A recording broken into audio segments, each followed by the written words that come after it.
Wondery Plus subscribers can listen to Crime and Sports early and ad-free right now. Join Wondery Plus in the Wondery app or on Apple Podcasts. In the depths of an Atlanta forest, a clash between activists and authorities ends in tragedy. I'm Matthew Scher, and on my new podcast, We Came to the Forest, we expose the hidden truths behind a shootout that left one activist dead and countless lives forever changed. Binge all episodes of We Came to the Forest ad-free on Wondery Plus.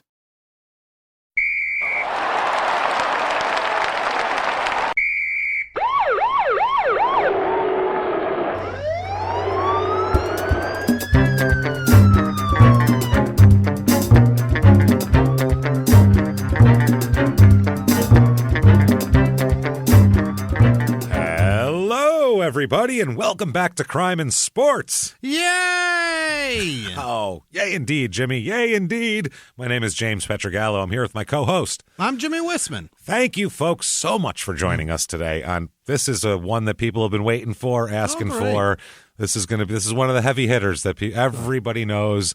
He's been very active on the scene. And when I say the scene, I mean everywhere, all over the place. The Police Blotter, TMZ, you name it. It's been everywhere for the last 15 years. So Jimmy has no idea who it is yet, and I can't wait to tell him. Before we get to that, though, just want to say very quickly, first of all, thanks for everything. Thanks for all. Your reviews help a lot, by the way. I don't say that often enough. You get on whatever app you're on, give us 5 stars. It does help a lot, so thank you to everybody that's done that. Head over to shutupandgivememurder.com. Get your tickets for live shows. Oh, my goodness. It's all open now the whole rest of the year. Small Town Murder live shows. They're all there. Chicago, Denver, Atlanta, you name it. All the cities, they're there. Some of these are selling out very fast, so I recommend. Quick, yeah. Yeah, Boston sold out in like 2 days. Done. Yeah. Wilbur's a big theater, gone. Salt Lake City, gone already. Gone. And there's other ones that are catching up and getting there. So do that, and especially the shows we have March 23rd and 4th we're in Seattle, and March 25th we have 2 shows in Portland. So come out and check those out and see us then, and also Pittsburgh and Detroit in May 5th and 6th. So get there, see us. We can't wait for that stuff. Shutupandgivememurder.com. While you're there, pick up tickets for the virtual live show. Hey! The 420, April 20th virtual live show. I'm getting Jimmy really stoned. I'm going to tell him a crazy story and make his head explode like a ripe cherry. Wait. It's going to be hilarious. Looking forward to it. We can't wait. It's just Let's go on a trip, shall we? That's right. Just like a regular show, except you're in your living room. Just like a regular live show. You see all the visuals. You'll see us, our stupid faces. And there they are. And you're going to hear everything right from your living room. So check that out. The show's available for 7 days after April 20th as well. You can get it and watch it and buy it and do whatever you want with it. So wipe your ass with it. I don't care what you do with it. So do that. Shutupandgivememurder.com. Patreon.com/crime and sports. So much bonus stuff. I mean, honestly, it's a value. Anybody $5 a month or above, you get a whole back catalog over 150 episodes deep you can binge on of bonus stuff. You're also going to get new episodes every other week, which we're very excited to put out. Of course. One Crime and Sports, one Small Town Murder, and you get it all, obviously, here. And this week is no different. What you're going to get is, for Crime and Sports, Jimmy, you upset with the Broncos last year? You had Furious. your team I'm tired sucks. of this shit. Are you angry? Well, nobody has had that feeling more than the poor people of Tampa Bay in the mid-'70s. We're going to talk about the beginning of the Tampa Bay Buccaneers and how they started out 0-26 in the start of their franchise. How they came up with the weird creamsicle uniforms, the super super homoerotic, blatantly helmet. We'll figure it all out. We'll talk about it. It's going to be hilarious. And then for Small Town Murder, we're going to talk about something that's been requested a whole shitload. We're going to finally get into Jodi Arias and talk about that mess. And both of us lived in Phoenix while that was going on, so we got a whole ass full of it, as did Jodi, as a matter of fact, as you'll find out. To a tree for it. She is filthy, boy, and we'll talk all about. She's filthy and mean, and we'll talk all about that. That is that is patreon.com/crime and sports. I was distracted by Jodi Arias's explicit text messages and everything else, because they're wild. They are wild. We'll hear all about that in very explicit detail there. Correct. So that's a lot of fun, and you'll get a shout out at the end of the show. Jimmy will mispronounce your name. He wants to get it right, but he won't. Oh, I'm trying so hard. We'll do that. And then Also, to let you know, all Your Stupid Opinions, our new show, is coming out. It is. There's a lot of business stuff that needs to get done that we didn't realize that we had to do because we haven't launched our own new show in like 6 years. So since Small Town Murder. So we were like, oh, we have to do all this stuff. So that's coming. It's coming soon. We promise you that. Your Stupid Opinions, where we make fun of people's internet reviews where they complain about everything. Everything from an Arby's in Tallahassee to a baby aquatics class in Walla Walla, Washington. And people are going to bitch. So we'll talk all about it. That said, let's get into this. Because, boy, do we have a wild-ass show for you today. It's somebody, I think just about everybody out there is going to recognize the name, especially Jimmy here. It's Johnny Manziel, everybody. Hey, Johnny boy. Hey, come on down, Johnny. It's your turn. Come on, Johnny. You it's your little turn, piece asshole. of shit. Come up, step up to the podium and catch these verbal hands, because it's happening. You've earned it, sir. Shit you is fucking dummy. Going down. Oh, man. He's one of the biggest assholes in the history of crime and sports. He's the type of guy. A lot of these guys, they're insane and shit, and you'll be like, well, that guy'd be fun to hang out with for a night, though. They're crazy, but fun. I don't want to be around this motherfucker. This guy's just an asshole. The fucking... Oh, the epitome of guy that you just want to punch in the face. And everybody just... The term punchable face came from him, I feel like. It was him. He was the first punchable face. So he started out Jonathan Paul Manziel. That's his name. Jonathan Paul Manziel. Old John Paul. God, he gets the stupid nickname of Johnny Football, which is just even worse when you're so shitty and stupid. Yeah. Oh, no, you're not. You can't do that. You just can't. I hate it. And he's a little shit, too, as we'll talk about. He's born... Is he... We'll hear. He's smaller than me. I've seen the guy. I've stood right next to him. He's smaller than me. He claims to be 6 foot. He's listed at 6 foot. And it's like, come on. Come on, Johnny. You don't get to say that. No, I get that's NFL 5'7". teams, though. Yeah, college teams, NFL teams, they don't want to act like they have a quarterback who's tiny. So they all say he's 6 foot. Come on, yeah. So was Jeff Garcia, not. Chief. And neither are you. He's 5 feet tall and a few more inches. That's it. Yeah, he's 5'9.5". I'm giving Johnny Manziel. I'll give you 5'9.5". He's listed 5'10" with cleats on concrete. Cleats on concrete, I'll give you 5'10", because you'll stand a little taller. I will hear no more of it, James. I am 6 feet tall. You can go fuck yourself. I don't even believe you're 5'8" like you claim, so no, you don't get to even... You try to pull 5'9" off, and it's hilarious. So no, but 6 foot for this. The DMV did it. Yeah, Jimmy wore fucking high-heeled cowboy boots that day, and he's like, I don't know why the DMV said I'm 5'9". They said I'm 5'9". I'm like, I'm not. No, I've never written that in my entire life. He had Prince heels on. He was wearing a pair of Prince's purple cowboy boots with 3-inch heels. This little motherfucker. Like So 6 feet tall.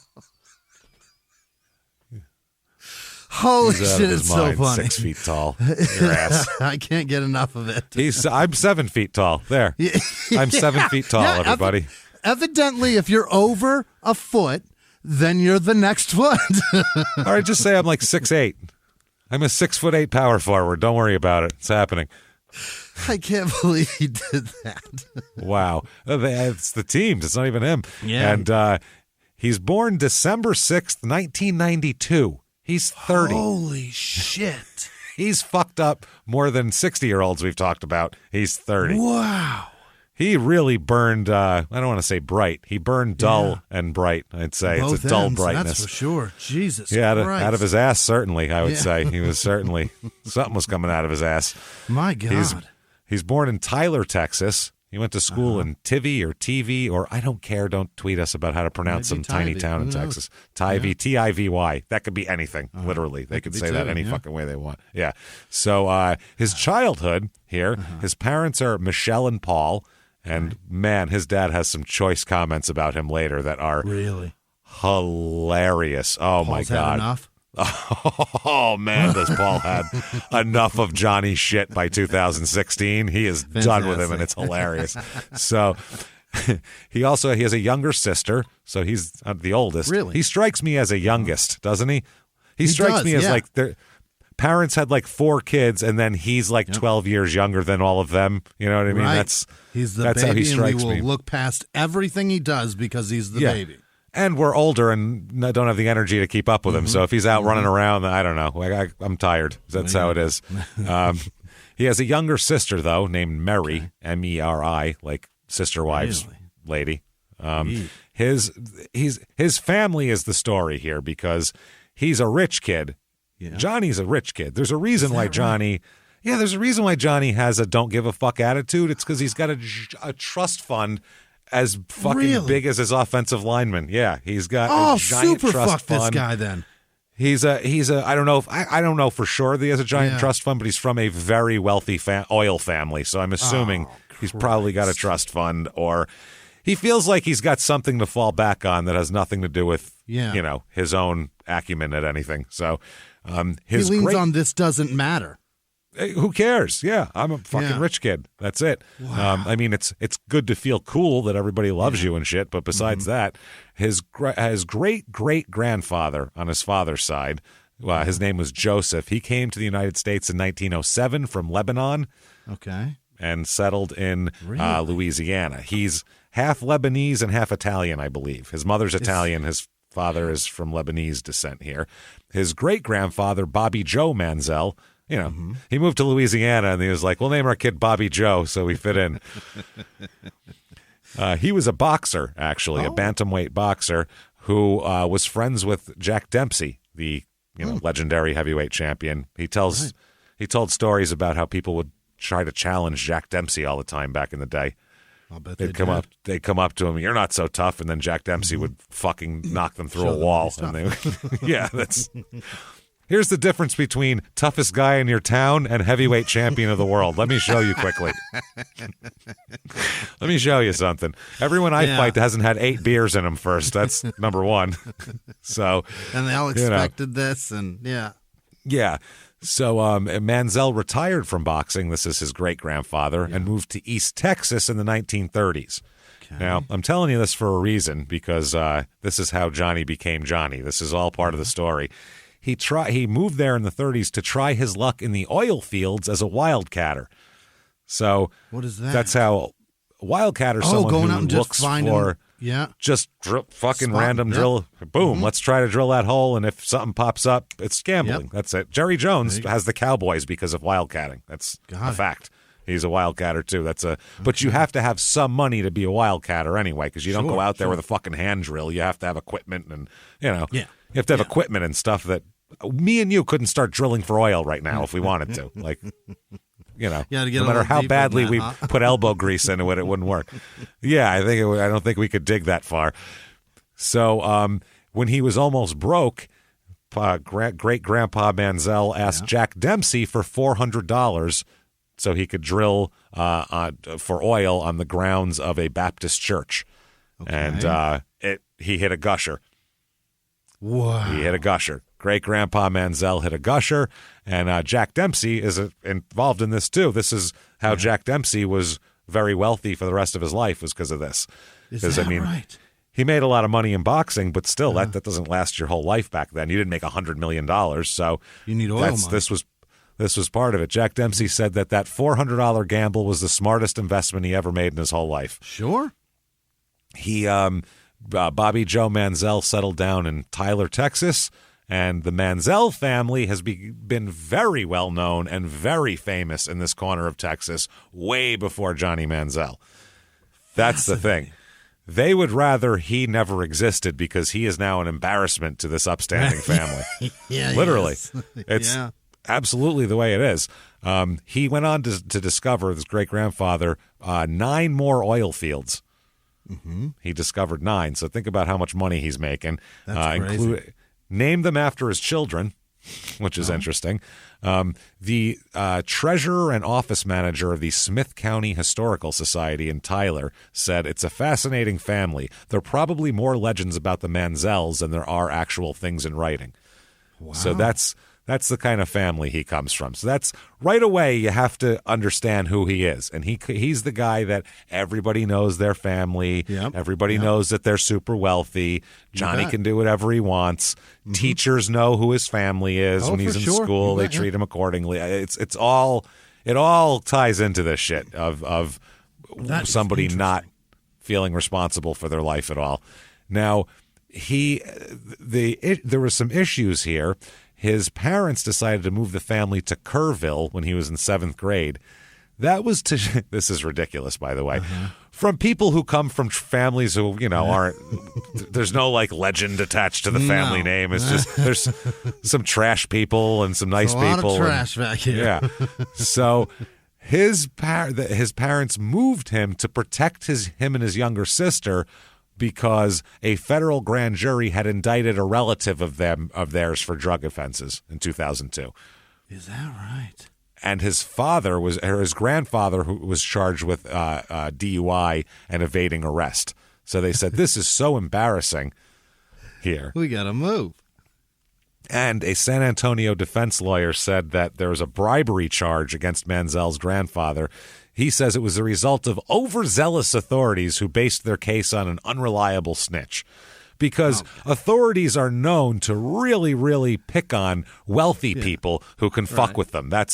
They don't go out of their way to make sure that shit's right. If you fuck with someone powerful, we better be right. You know what I mean? Right. You don't. Yeah. You come at the king, you best not miss, as Omar once said. Yeah. And I feel like that's what it is. So, but that's the type of family he comes from. He tries to bribe somebody and blames it on them. That's interesting. That's how this family works. So, Johnny is an athlete from the start. Yeah, very good athlete from the start. Even at 2 years old, he was bashing Fisher Price golf balls over into the neighbor's yard over fences and shit. Yeah, he was like crushing shit. He's a very good golfer, by the way. He shoots in the mid-70s at his country club there in Tyler. Holy shit. Pretty goddamn low here. Not pretty impressive. His uncle said Johnny's hand-eye coordination was mind-boggling. They said when he was 9 in Little League, he's a good baseball player too. Mm-hmm. He was crushing so many home runs that the Little League coaches erected a taller fence, like a big green monster. Holy shit. And he just fucking bashed it over that too. Tried to handicap him, and he still beat him. He still beat, first ball broke a woman's bathroom window. Oh. He just hit it higher. One of his Little League coaches said Johnny was a little guy, but he had big hands, and his feet were as big as the Little League rubber on the pitcher's mound. He said at age 11 he wore size 12 shoes. He was always forgetting his cleats, and we'd have to drive to Walmart to get him a new pair. And they probably thought, oh boy, like a dog, he's going to grow into these. But instead, he's just a hobbit. It's just, he's just got weird feet. Yeah. He's a tiny guy with giant feet. By the way, imagine if you forgot your cleats going to a sporting event at school. Fuck. You'd be playing in sneakers. You wouldn't. Who's buying? Yeah. Whatever you're wearing, that's what you're playing in. That's what you're playing. I don't care if they're wingtips. Yeah. I don't care if they're wingtips. No one's You're going to go buy new ones? No. You will play in your flip-flops. Those are your cleats. That's your fault. Yeah. That's your problem. Yeah, Martin. So that's, again, just there's no consequences for him, even for something small like that. His coach said the thing about Johnny was that he was just so intense. He'd get so mad at himself if he failed at something, and he was just so aggressive. We'd have to calm him down sometimes, but it always showed how badly he wanted to succeed and beat the guy standing in front of him. Okay. So you could take it that way, or you could say he's an asshole. But in sports, if you harness that could be good. Yeah. In the competitive side, but he's still that also lends to a sore loser, and that's not good either. Yeah. Well, I mean, I've heard this about a lot of like high level elite professional athletes. When they were kids, they were a nightmare. They would, if they lost it all, they'd break shit and run away, and they're not good at it. I don't know what it is. Not good at losing. Yeah.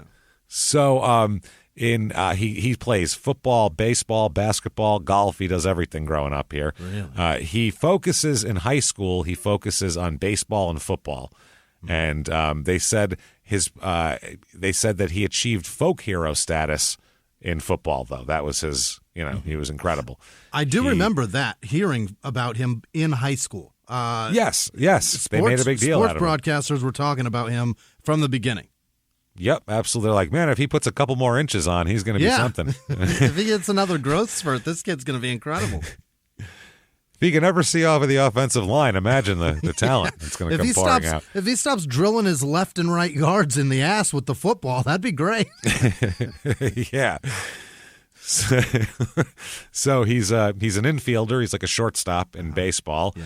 And he skips, though. He plays baseball through his junior year, doesn't play his senior year in baseball because he wants to graduate early and focus on going to Texas A&M early and, quote, preparing for his freshman football season, which is also wanted to get out there and party, I'm sure, was part of it. Yeah. He also that gash. Yeah, I'm going to go scout some gash quick. I'll be back. I'm going to go on a little broad scout. Texas broads, they got a lot of good ones down there. I don't blame them, but look, man, you got to get your books in order, too. No shit. He thought, by the way, briefly about going to Texas A&M and playing baseball and football, but is that right? Changed his mind here. Now, he's got, like I said, money. There's privately held companies owned by the Manziel family, so we don't know how much money they're making. But the estate of Dorothy Manziel, who's Bobby Joe, the boxer who found all the oil wells, his widow, was appraised at $3.9 million in 2005 after she died. So they said that's probably less than the actual value because people do discounts for estate tax purposes. So they probably undervalued a lot of things here. And so, yeah, we don't know exactly what else, though, she put in trusts and all that kind of shit. That was just what she had sitting there. So he plays all 4 years of high school football, even was on the freshman, on as a freshman. He was also... he started this freshman year on the freshman team, but by the end of the year, he was playing receiver on the varsity team. Is that right? And sophomore, he started out as a receiver also, but then switched to quarterback in the fourth game. And he was a really good runner in college and high school. Yeah. When, all the guys aren't 260 pounds and running 4.6 40s, you can run when you're 5'11" or whatever running around, but you can't do that in the NFL. You'll get murdered. That's just he tried. Doesn't work. He tried his damnedest. I think Kyler Murray's been learning that the last couple of years. I think Kyler Murray's career might be over because of that. That's what I mean. Yeah, you get unless you're a pocket passer. Yeah. If you're going to be a runaround guy, you better be pretty goddamn big to be able to put up with that. And the one beating that's going to ruin him he didn't even get hit. That's crazy too. Didn't even get shit. There's that too. Yeah, his body not a finger on him. It just blew up. Yeah, no shit.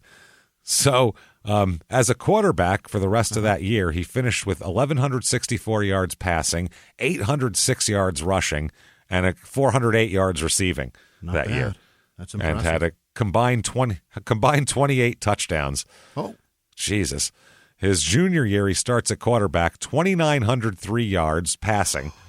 Wow. 1,544 rushing yards. Oh, wow. My. 152 receiving yards and 55 combined touchdowns. Talking about 5,000 yards this kid puts up. Junior year. Yeah, he's putting up a lot of yards from scrimmage. He's just killing it. Junior. He was voted All San Antonio Area Offensive Player of the Year, as well as District 27 4A MVP. Whatever that means. Sounds impressive. Whatever the shit that means. Yeah, I don't know what that means. So when he's a senior, though, he's really killing it. He's a senior. This is in 12 games. It's fucking crazy. 3,559 yards passing. 44 touchdowns, 5 picks. Shit. 300 yards a game, four touchdowns a game, and doesn't even throw a pick, but one every 2 games. Every other game, yeah, while he's gunning touchdowns all over the place. Oh, he also ran that year as well. What's his rushing average? Where's his rushing here? Oh, I don't have his rushing. Okay. Thought I had his rushing yards as well. He was running like crazy too, though. He was killing it. Yeah. So during his senior season, Jesus Christ, he had touchdown reception, also returned a kickoff for a touchdown. Why not? Right? There we go. 1,674 yards and 170 carries. He's responsible total for is Hall of Fame worthy for the high school in the first place. And then he's got the other one to back it up. 77 combined touchdowns that year, passing and running. Holy shit. 77 in 12 games. That's crazy. He's like 5 touchdowns a game he's good for. That's wild. Now I understand the hype. Why he was a big deal. Yeah. Yeah, all offensive player of everything, and the Associated Press sports editors Texas Player of the Year, #1 quarterback in Texas by Dave Campbell's Texas Football Report, and all this super prep this and all this bullshit here. For his years as a starter, he was 520 for 819, 63.5%, 7,626 yards passing for 76 touchdowns, 531 rushes for 4,045 yards, 77 touchdowns. Wow. And caught 30 passes for 582 yards as well. And it's obviously the record, and it still stands, right? There's no way anybody has beat that. That's crazy. Who the hell knows? He was the only quarterback in America named as a parade All-American in his senior year, and he was also named the High School National Coaches Association Senior Athlete of the Year, and, of course, Mr. Texas Football in 2010. Of course, yeah. Mm-hmm. He is recruited by Texas A&M, Baylor, Colorado State, Iowa State, Louisiana Tech, Oregon, Rice, Stanford, Tulsa, Wyoming. Can you imagine Stanford, where if he had to work, actually? Holy shit. That wouldn't that wouldn't have ended well. Man. The University of Texas did not recruit him. Really? Yeah. It was rumored that they wanted him as a defensive back, but they said, even the coach said, no, not interested in him as a defensive back. Small. He commits to play for Oregon at first, but then changes his mind and goes and switches to Texas A&M. He wants to go there, so he changes his commitment to there. The quarterback's coach gets him to do that, so he, Jesus Christ, his what is this? Oh, his 40. He runs a 4.7 40. That's not great, but he's in high school. So that's not too bad. All sorts of, his awards are ridiculous. I could give you all of them. It would take all day, and who cares? It's lots. Yeah, absolutely. So he ends up in College Station there, over there. So he's in College Station, and right away, 2012. I mean, he just gets there. It's June 29th, 2012, and he's a freshman. Him and it hasn't even started yet. It's June. No. Right. June 29th. This is what he went to prepare for. Remember? He was preparing. Got there early for this, yeah. Well, yeah, he got there early. One night, June 29th, 2012, at 2:10 a.m. he was there, awfully early. Sure is. Think he was up early doing road work, or you think he was... Prepping for the day, James. Prepping for the day, yeah. He's been doing up some for meal 2 hours preps. already. Yeah, he's been up watching film. That's what he's been doing. He's been up watching film. He gets in a fight with a 47-year-old man named Marvin McKinney. A 47-year-old at 2 a.m., yeah. At 2 a.m. Apparently, Manziel attempted to break up a fight after a friend of his allegedly pointed and shouted a racial slur at McKinney, who was a black guy, by the way. Oh. Apparently, Johnny Manziel's friend shouted a racial slur at this guy. This man retaliated by trying to fight him, and Johnny was apparently trying to break it up. Here's an eyewitness here, an independent eyewitness named Christopher Moody. This is his official police report fucking statement here. Quote, Moody said that when Marvin approached the two males, that's the 47-year-old, he began to get close to Stephen, who had called him the vulgar word. I think we know what that word is. You know what it is. Yep.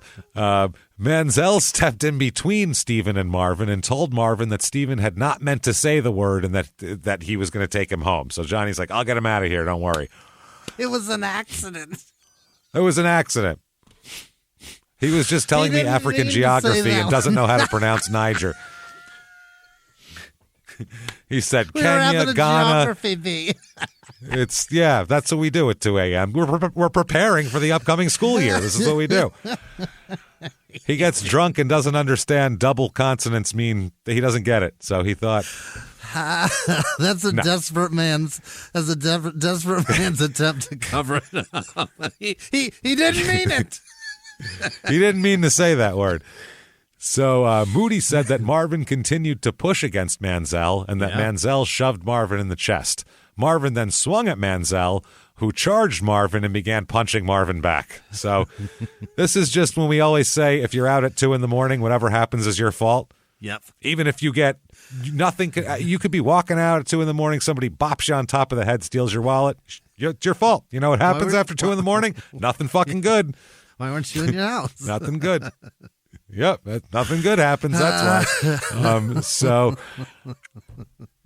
He was hip-hop's biggest mogul, the man who redefined fame, fortune, and the music industry.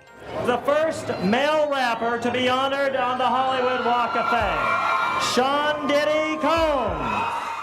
Diddy built an empire and lived a life most people only dream about. Everybody know ain't no party like a Diddy party, so. Yeah, that's what's up. But just as quickly as his empire rose, it came crashing down. Today I'm announcing the unsealing of a 3-count indictment, charging Sean Combs with racketeering conspiracy, sex trafficking, interstate transportation for prostitution. I was up. I hit rock bottom, but I made no excuses. I'm disgusted. I'm so sorry. Until you're wearing an orange jumpsuit, it's not real. Now it's real. From his meteoric rise to his shocking fall from grace, from law and crime, this is the rise and fall of Diddy. Listen to the rise and fall of Diddy exclusively with Wondery Plus. Have you ever gotten a message out of the blue? Maybe you ignore them. Or maybe you end up in conversation. Maybe they tell you about an amazing offer. I can really show you how to make some money. And maybe that gets you into a lot of trouble. But this isn't a story about people like you, the people receiving these messages.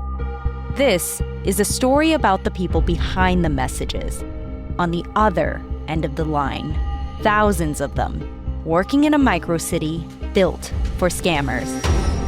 From Wondery, the makers of Dr. Death and Kill List, comes Scam Factory, a new series about survival at the expense of others.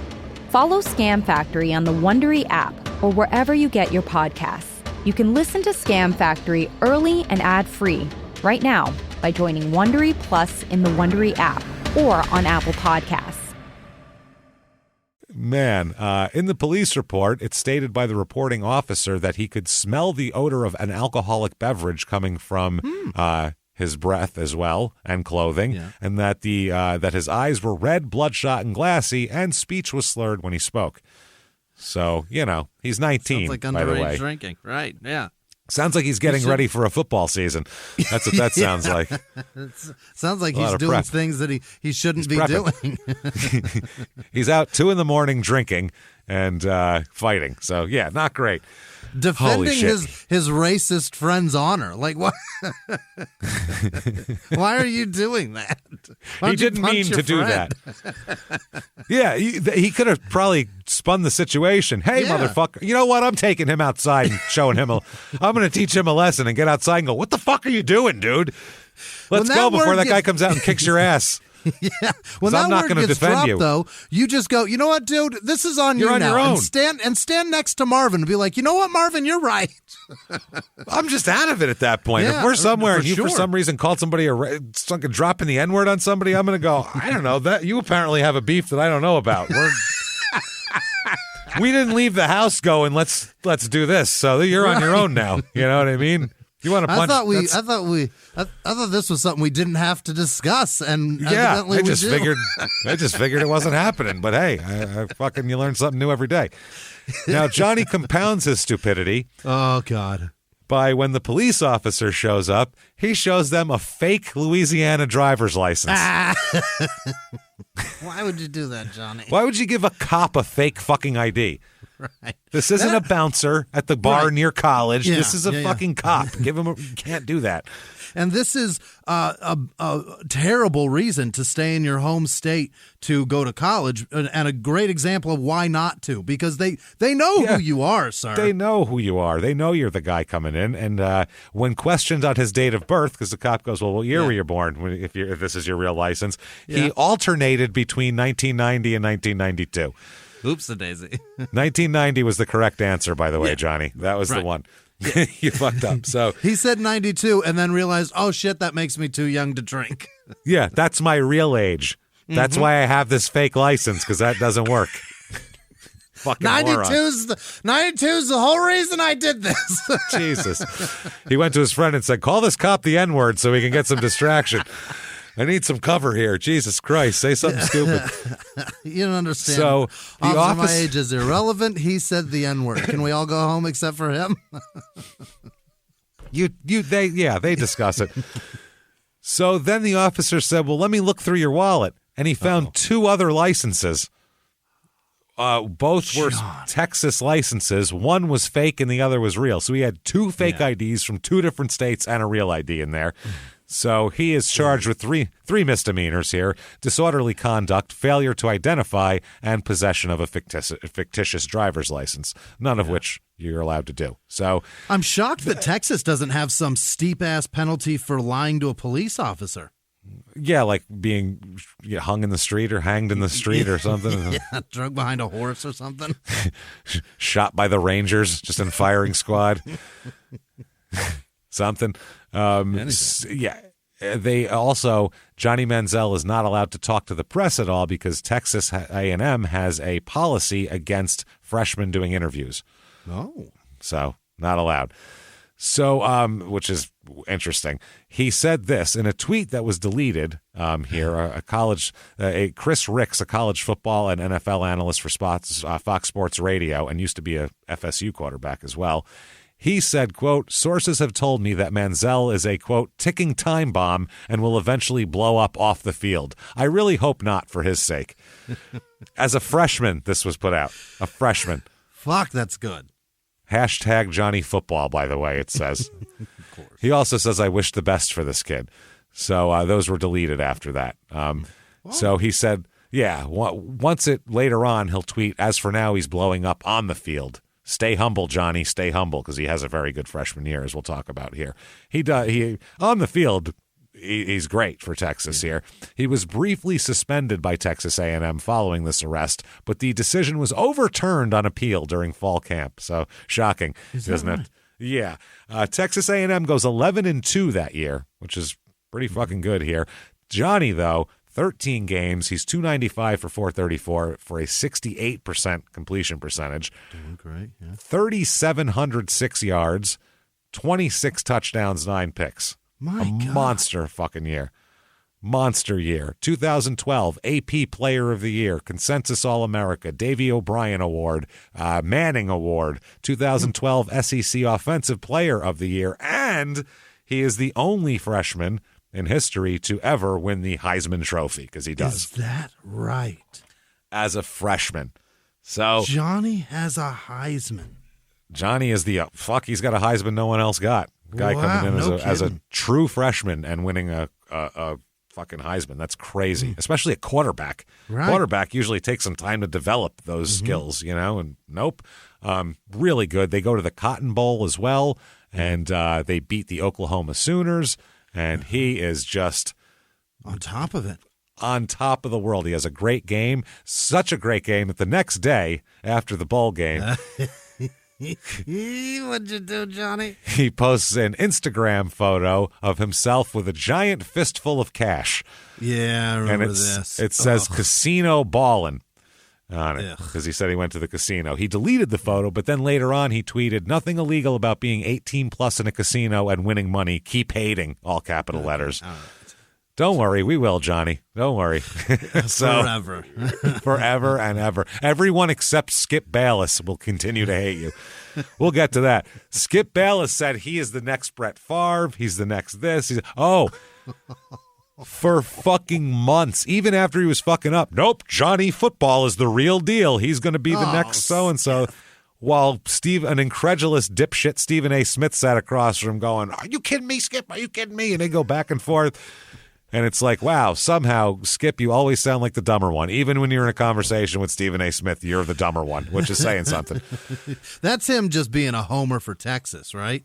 Yeah, it's a homer for Texas. That's all that is. Yeah. Unless it's Troy Aikman, and then he'll write in his book that Troy Aikman's gay, even though he has no proof of that. So it depends. It's, you know what it is? It's for when Skip wants to be a cunt is what it is. Yeah. That's it. It Skip's a cunt, and he says cunty things to show his cuntitude. That's all it is. Yeah.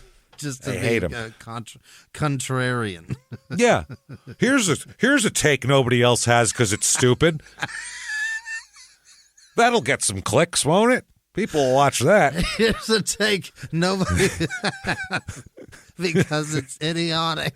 Because here's a take stupid. Nobody has because it's wrong. Yeah, because it's dumb. Here we go. This 5'11" dipshit who cares more about fucking Instagram and the casino, he's going to be the next Brett Favre and fucking Dan Marino, and he named off all these quarterbacks that he thought he could be because he's got a certain swagger. Fuck out of here. Skip, he's 5'7". Oh, God. I should have gathered all of Skip's pro Johnny quotes, but that would have been half the show. Man. Yeah. Half the goddamn show. So, they said that criticism came, and the Texas A&M president said that it's undeserved criticism. He said, Johnny's part of a family that has resources. People criticize him for showing up at NBA games and flying in private aircraft occasionally, but it's all being done because his family can afford to do that. Okay. He's saying he's not taking money from boosters or anything like that. That's not what this is about. He's just a rich kid. He said most football players don't come from that kind of family. Most I know anyway. They don't have spare money to throw around on these kind of things, but Johnny does. He does. 2013, he a higher percentage, 69.9%, which, he was like, hey, you want to know? He was walking up to chicks and bars going, want to know my completion percentage? 4,114 yards that year. 37 touchdowns, 13 picks. So crushing it. God. Team goes 9-4. He's the SEC Male Athlete of the Year and also the offensive MVP of the Chick-fil-A Bowl. Oh, didn't know they had one. Which was certainly not played on Sunday, I would think. It wasn't. He crushed it. He's doing insane. So 2000, what a fucking lunatic. So here's something. June 19th, Wednesday, June 19th, 2013, he is angry about a parking ticket, and he sent out a tweet about it, about a parking ticket. He was really pissed off that he couldn't wait to leave College Station and was in a rage over a parking ticket. What is it, $12? Well, I guess he said he was on a fishing trip and his vehicle was in College Station and it was parked for being the wrong way in front of his house and having his windows tinted too dark. So he got those two are tickets both, when he came back. Those are both legal tickets, yeah. Yeah, those are tickets you get sometimes. So he said he was mad about his ticket and he tweeted some angry shit about it. July 2013 here, Johnny pleads guilty to failing to identify himself after the fight with the guy in the bar there. He is ordered to pay the maximum fine of $2,000. Oh, shit. Yeah, and spend 2 days in jail and pay $232 in court costs as a part of a plea agreement. But he won't actually man. He actually won't have to spend any time in jail because he was jailed following his arrest, and they considered that time served. The 10 minutes it took him to get sprung from jail. But still, that's consequences that are steep with a $2,000 fine. That's pretty, Jesus, man. He faced 180 days in jail. That was the maximum for it. So from that to nothing isn't bad there. They ended up dismissing the misdemeanor for fake driver's license and the disorderly conduct as well. He is also, there's a problem at the Manning camp, the camp that they go to there, the Archie Manning camp, Okay, I had one. They send the quarterbacks to. He got sent home from it because he missed assigned meetings and practice sessions. He said due to illness. So Archie Manning sent him home, though, which is hilarious. Oh, really? Yeah. Yeah. Brown bottle flu is not a fucking sickness, sir. That's I just love Archie Manning going, you know what? I do know a little something about raising quarterbacks, and you are an asshole.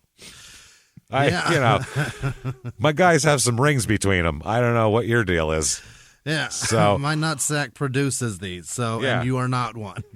Yeah, my the second one who looks like a goober beat Tom Brady twice in the Super Bowl. You understand that? That's how good I am. He's a fucking goober. That's what this comes from. And the other one with the much too tall forehead beat Tom Brady to get his 2 rings. So go home. No shit.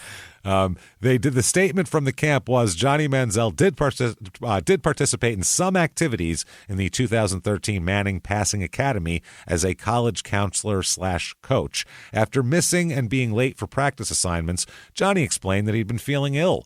Consequently, we agreed that it was in everyone's best interest for him to go home a day early. Yeah.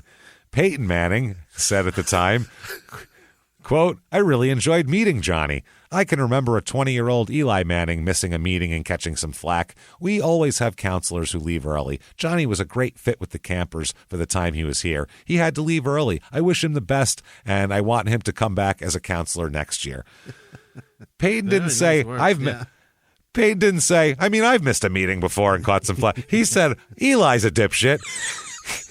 He just said, I remember my dipshit little brother missing meetings. He couldn't even say himself.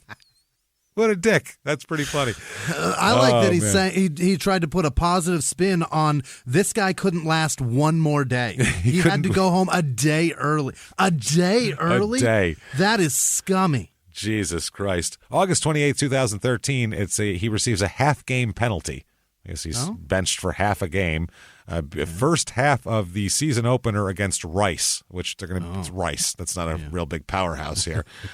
And they said there's a statement. It's because of some autograph signing discrepancies. Yeah, I remember here. this. Yeah. He was charging, and they didn't like that. Texas A&M and the NCAA announced in a joint statement that there was no evidence that he received payment for signing autographs. The rule says student-athletes cannot permit their names or likenesses to be used for commercial purposes. That was before they changed the rule, obviously, including to advertise, recommend, or promote sales of commercial products or accept payment for the use of their names or likenesses. So this is when the douchiest celebration of all time was born, because now, from here on forward, every time he throws a touchdown, he fucking, in the air, signs he does his the name. money What sign. A little And that too, but the money sign's his big signs his asshole name one. too, like a little cunt. The money sign one's the big one though that makes people want to that's fucking one that clothesline makes him. everybody- I mean, a rich kid making money sign. Yeah, your great grandfather fucking stuck a thing in the ground because Jack Dempsey gave him money. What the fuck does that have to do with you? With your money sign? I'll kick your balls through the fucking roof of your mouth, you little twat. I hate him. You're not even allowed to make money right now, you son of a bitch. Cunt, fuck, I hate him. Jesus Christ. So, ESPN had reported here that he was being paid for this, and they were looking in. They reported that a set of autograph dealers claimed that Manziel accepted payments to sign more than 4,000 items. Jesus.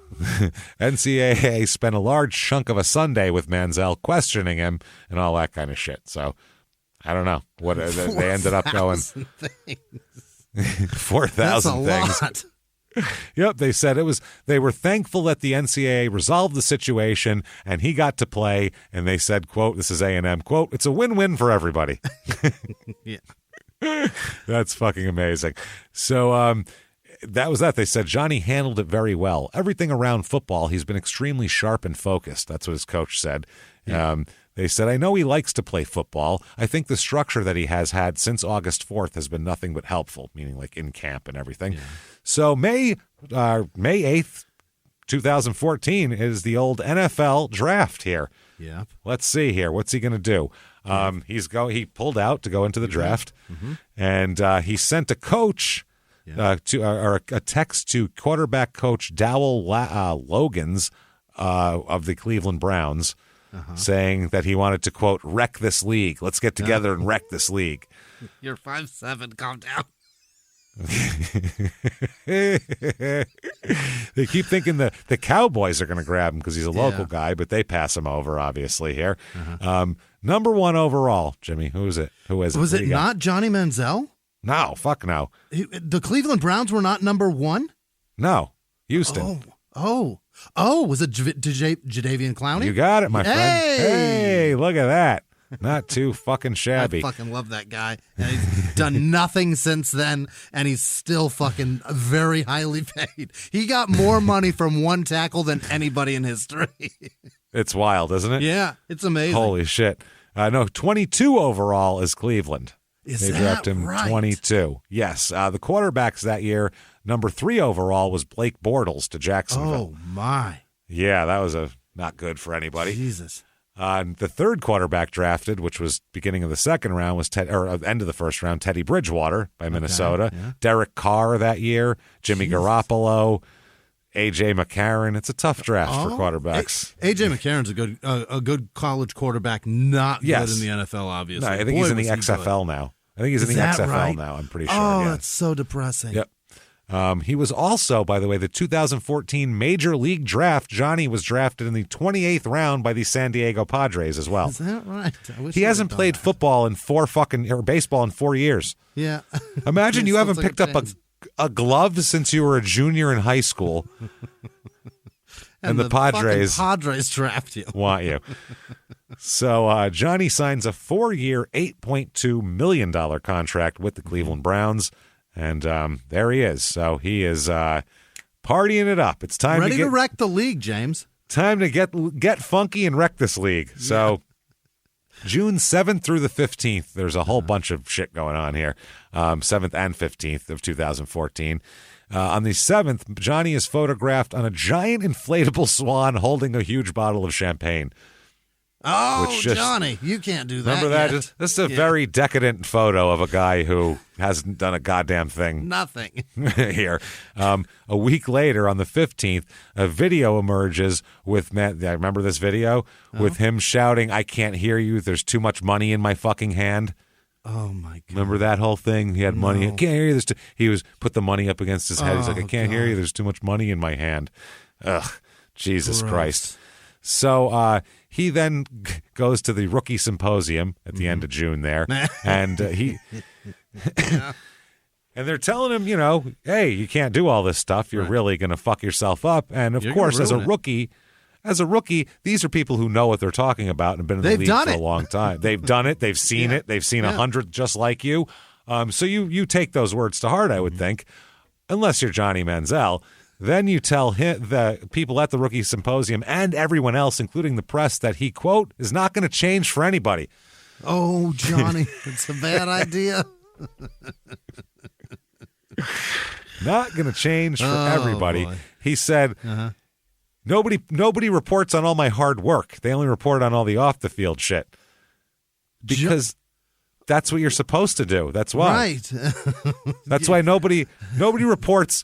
It's never in the fucking newspaper or on the news or front page on fucking your whatever site or social media you're on that you dropped your kids off at school.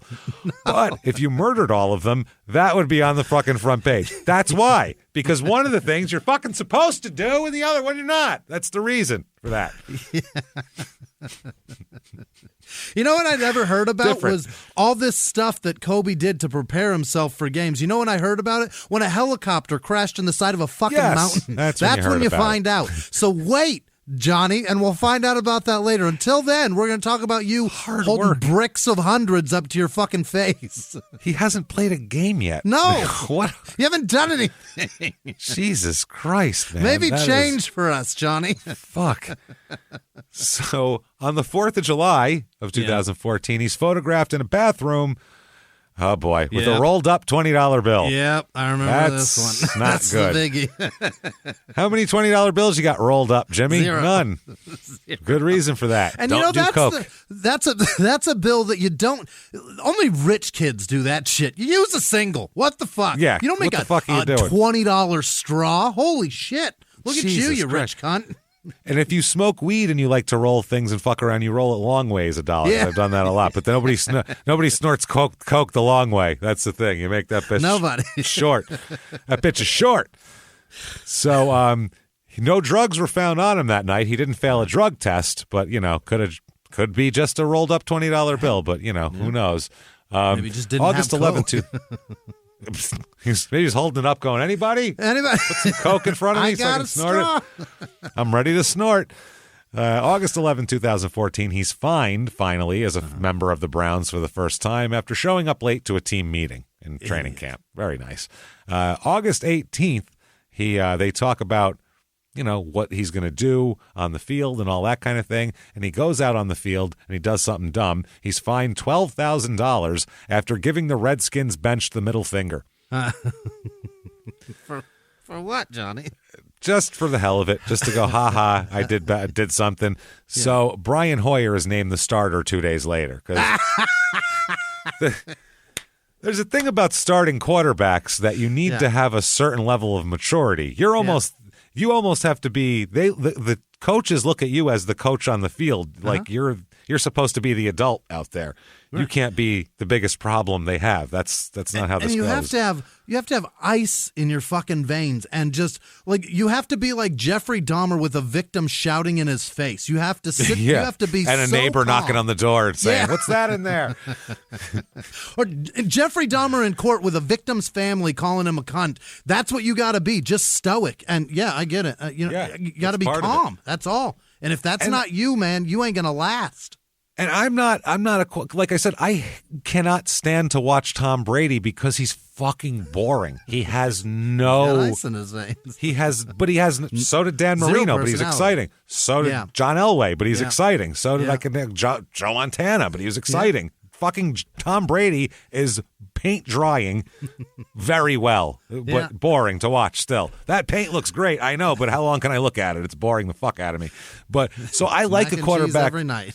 I like a swaggery quarterback. I like a quarterback with a little bit of an attitude. I like a Brett Favre rolling left and fucking throwing right 45 yards across the field and hitting a guy in the chest and then fucking, acting all happy and running down the field and jumping. I like that. That's fun. That's fucking entertainment. I like it. But you have to be able to do those things first, and he's not able to do them.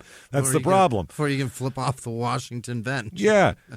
Dan Marino did all sorts of funky shit, but he knew the playbook first. That's the thing. He knew what plays he was calling first. So, man, it doesn't do well here. Cleveland this year, they go 7-9, and Johnny, he plays in 5 games. He starts 2 games, and he's pretty miserable, honestly. Yeah. He's pretty miserable. No touchdowns, 2 picks. No touchdowns. 18 for 35. Oh, my God. So it just doesn't really do that much at all. Just kind of, they put him in a little bit. He doesn't show the, oh, my God, the flash of this amazing player or anything like that. I mean, he is on the Browns also. Let's not. Right. Yeah, let's also put that into perspective. Yeah, your performance is certainly weighted upon your teammates' performances. If you've got a line that doesn't fucking block and you're running for your life, you're not gonna connect on many passes. That's just the way it is. It's not going to work out well. So and November, you're in the division with Pittsburgh when they're playing well, the Ravens Baltimore. when they're playing well. Yeah. Oh, my God, that division is a tough division. And Cincy isn't a slouch. Yeah, they're physical. It's a physical division with a tiny quarterback. So Cleveland would, I'd say, get yourself find a Big Ben type of guy. That's who lasts in the Central. Quarterback, for Christ's sake. Even Joe Flacco's statue ass was big enough to last for that long, getting the shit pounded at him because he's 6'6" and 260 pounds or some shit. So now November 22nd of this year, during the season, he also, of course, has an issue. He is in the lobby of his apartment building. What? A fan is in his apartment building in the lobby that he lives in. A fan told police that he was assaulted by someone in Manziel's entourage. Oh. And a few days later, they asked Manziel about it, and he says, Johnny does, that a very intoxicated, very aggressive person approached him in the lobby. He said, luckily for us, I don't want to go into a lot of detail about everything that happened because it did all happen so fast. Security was able to get things under wraps, and I'm very thankful for that as well. Yeah. Luckily, I got a lot of money, and I paid Big Worm to beat the living shit out of this guy. Yeah, it's all good. So the Browns said that they're gathering information, and they said, nonetheless, the time of the incident is concerning for us because this was like in the middle of the night. Right. That was what they were concerned. Yeah. He said, we continually stress to all of our players the importance of sound decision-making in an effort to avoid putting themselves in these types of situations. We have addressed appropriately with the player and have no further comment at this time. Christmas Eve 2014, Johnny's placed on IR here, hamstring injury. Yep. This is before the concussions started coming. So the day before that, he said that they asked him about his season, and he said, "Yeah, maybe maybe I'm not perfect." He said, "Quote: It's been a year of growing up for me. I have to take this job a lot more seriously than maybe I did at first." Yeah. Yeah. To think that to go into the NFL where you have. Dude, these coaches, they don't sleep, and they're doing is watching you and on film and trying to plan ways to fuck you and beat you and hit you and kill you and intercept you. Yep. If you think that you can't do the same, you shouldn't be doing the same back. The level of arrogance you have is crazy. Yeah, crazy mind-boggling because Peyton Manning shows up at 7 a.m. back in the day during this time, right. and he's fucking there all day watching film, and he takes film home with him, and that's why he knows what he's doing. You know what I mean? All these It's guys difficult. have ulcers from the stress of the game, whereas Johnny's got ulcers and nose rot from the coke. From bourbon. Yeah, it's different. It's tequila rot he's got. Yeah.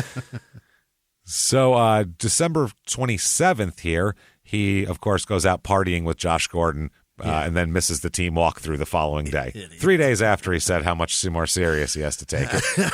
If he would have known how much Josh Gordon is willing to throw this shit away. Oh, he doesn't give a fuck. You don't want to latch on with that guy. I love it, too. But it's just, why? He's just weed. That's the stupid part. Right, Josh Gordon, right now, wouldn't get suspended at all. So they should fucking apologize to him and fucking reinstate him. This is ridiculous. Sinking his career. This is so stupid. So dumb shit. So he denies all the reports of the party, obviously. Johnny does. I wasn't partying. Then he tells reporters 2 days later, quote, "It's about action. It's about being accountable and doing what I say I'm going to do instead of looking like a jackass." Okay. That's what he said. What does that mean, Johnny? No idea. He said he doesn't know. He said he didn't miss. He said it's not that I had friends in town and went out and partied last night, which was what was reported. He goes, I just missed the meeting. It happens. I was late. Sorry. Jesus Christ. Of course, CBS reported that he threw a party on Friday night, which led to the lateness. Also reports of Josh Gordon, who was deactivated for violating team rules that day, was there as well. So later came out that the Browns sent their security detail out looking for Manziel when he didn't show up to his treatment session. Whoa. And, the Browns CIA came looking for him? They came looking for, hey, you got to get your hamstring worked on. Yeah. That's part of your shit. If you're hurt, you have to show up for treatment. Yeah. You have to show that you're trying to get back out there. So, he said that it wasn't a party. He just overslept. He explained it this way. When they said, was it a party? He said, no, absolutely not. I had people in town who were staying with me this week, but I mean, if 3 people from Kerrville, Texas are enough to warrant a party, well, it might be. We're from Kerrville, so it's absolutely ridiculous. I was irate about that yesterday, and it's really shameful that they did report that and the way it was tied directly with Josh as well. Okay. Was Josh there too? You just described you hung out drinking all night with your friends and partying. That's what you did. That's a party, yeah. You didn't throw a party, but you partied.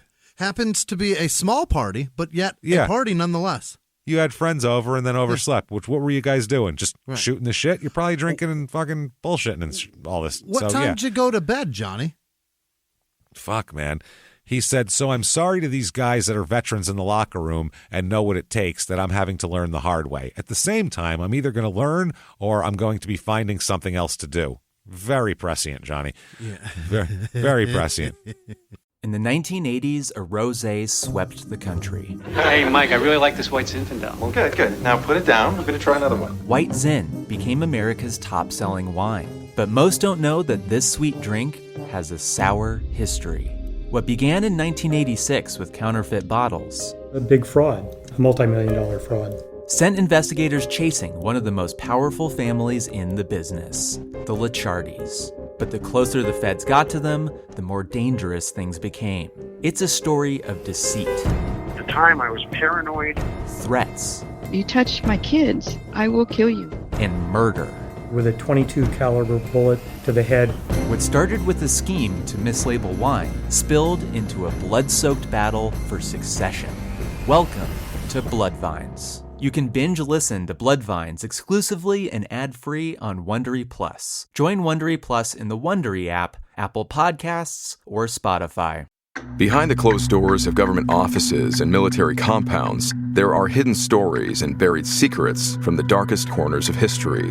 From covert experiments pushing the boundaries of science to operations so secretive they were barely whispered about.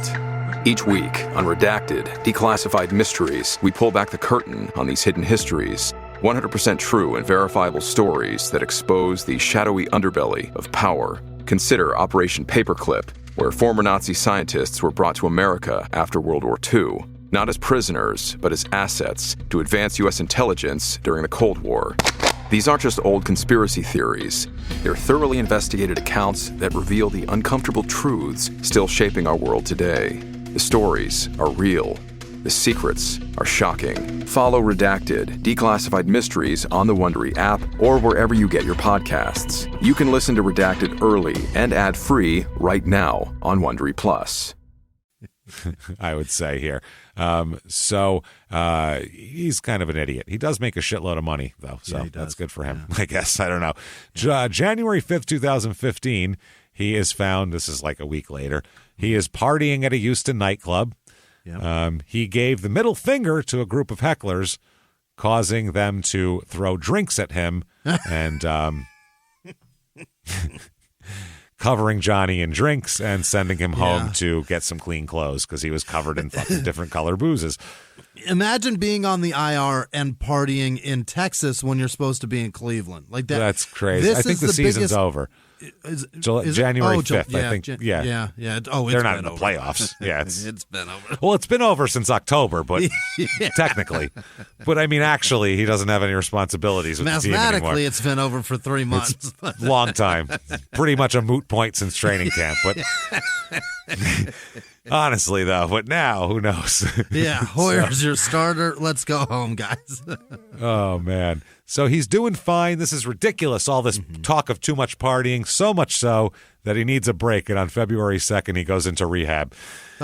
Into rehab, February 2nd, 2015. Yep. For a kid that doesn't have any problems, that's fascinating. Yeah, they're calling it treatment. They're saying he sought treatment for undisclosed personal issues. Well, those should certainly be disclosed for the fun of it. He's having a jackassectomy is what he's having, apparently. It's going to come out clean and sober and strong.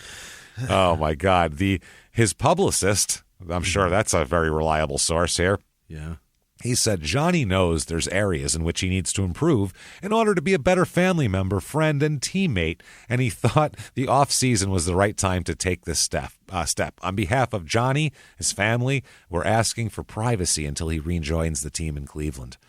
Okay. Yeah. The Cleveland Browns said, we respect Johnny's initiative and his decision and will fully support him throughout this process. Our players' health and well-being will always be the utmost importance to the Cleveland Browns. Yeah, not winning, though. That's not. We know that's not the utmost importance. At least we found out. At least after all these years, we know what the thing is that's of the utmost importance for the Cleveland Browns, because we knew it wasn't football a long time ago. Really did. It's safety. They then said, we continually strive to create a supportive environment and provide the appropriate resources, with our foremost focus being on the individual and not just the football player. Very silver statement here. Johnny's privacy will be respected by us during this very important period, and we hope others will do the same. So, April 2015, he's out of rehab. Ready to go. Clean, sober, dancing around Johnny. I think 10 weeks he did there. So he said, I would like to thank my family, friends, the Browns organization, my teammates, and Browns fans everywhere for your patience, understanding, and support during my stay at Karen.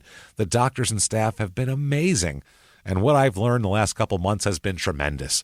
I owe private apologies to a lot of people that I disappointed, but a very public one to the Browns organization and the fans that I let down. Hold on, let's do it in their own words here. This is ridiculous. This is too good to not do in their own words. So let's finish this up with in their own words, quote, I take full responsibility for my actions, and it's my intention to work very hard to regain everyone's trust and respect. I understand that it will take time and will only happen through what I do and not what I say. I also understand there's a lot of curiosity about this, but anyone who has a friend or family member that's been through things like this knows it's an ongoing process. Yeah. There you go. Jesus Christ, man. Every day. Oh, Christ. He said it's his desire to be the best possible player, teammate, and man that I can be. Let's see how that goes. The next month, he is at the PGA Tour's Byron Nelson Classic. He's attending that event. I don't know. It's Irving, Texas. Okay. So he's attending there. He is at the pool at the Four Seasons Hotel in Irving, Texas. Oh, dear God. When an 18-year-old male golf fan decides that he's going to give Johnny some shit. I like him already. So here is Cleveland.com's Mary Kay Cabot live tweeting this as it goes. Details. Fantastic. As it comes out. Yeah. Detail. I have the screenshots. It's so funny. Details. Irving police spokesman told Cleveland.com a fan harassed Johnny Manziel at a pool. Refused to stop. Next tweet. Manziel threw a water bottle at the man, an 18-year-old. Things escalated. Hotel security intervened. Then police also intervened. ...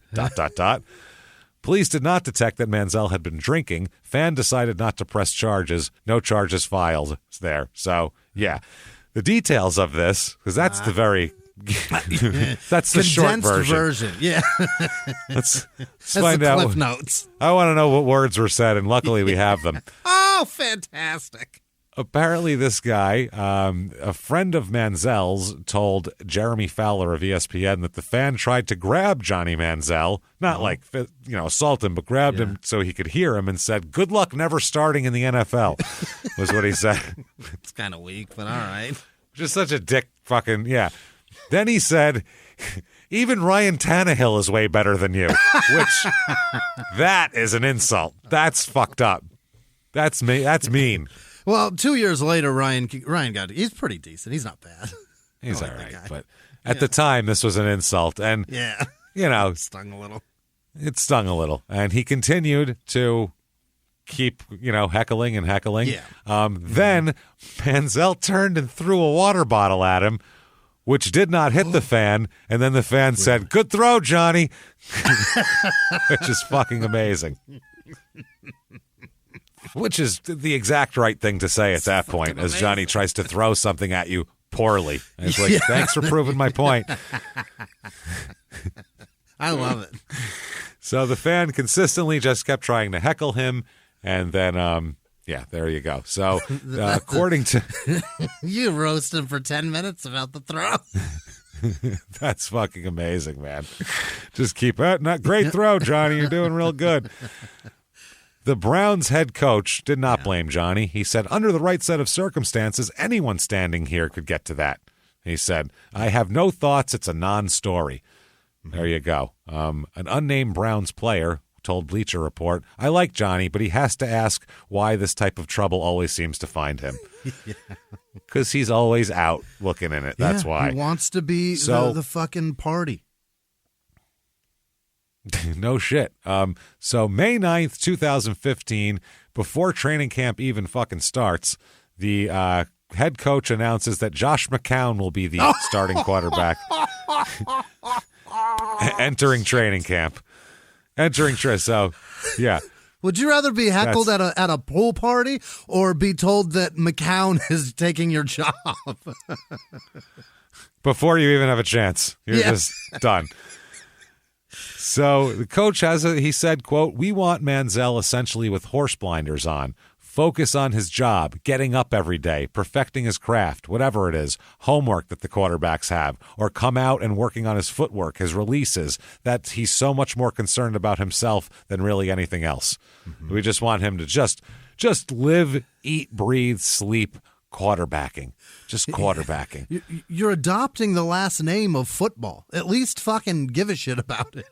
Yeah, that's what I mean. You're supposed to be a big shot fucking guy here. So his girlfriend at the time, we'll talk a lot about her, Ms. Crowley here, she said that as a result of this, Johnny became depressed and closed off. I'm sure he did. Because, people are now, they're not going, "Hey, Johnny, you're such a dick with your money." Now they're just calling you a loser. Yeah. Now they're just saying you suck and you're nothing. So he's never experienced this in his life. Yeah. Since he's been 2 years old, hitting the golf ball over the neighbor's thing, everybody always talks about how incredible he is. And now all of a sudden people are like, "Nice throw, Johnny, you fucking loser." Yeah, this beautiful. This is a real fish out of water story now. Yeah, it really is. So she said he became closed off and depressed. She said, quote, "He didn't hang out with his friends. LeBron James would invite him over, and he just wanted to be at home." Yeah. He just wasn't even going to hang out with LeBron anymore. He's even so sad. So sad. I get like that sometimes, too. I'm like, "Listen, Bron,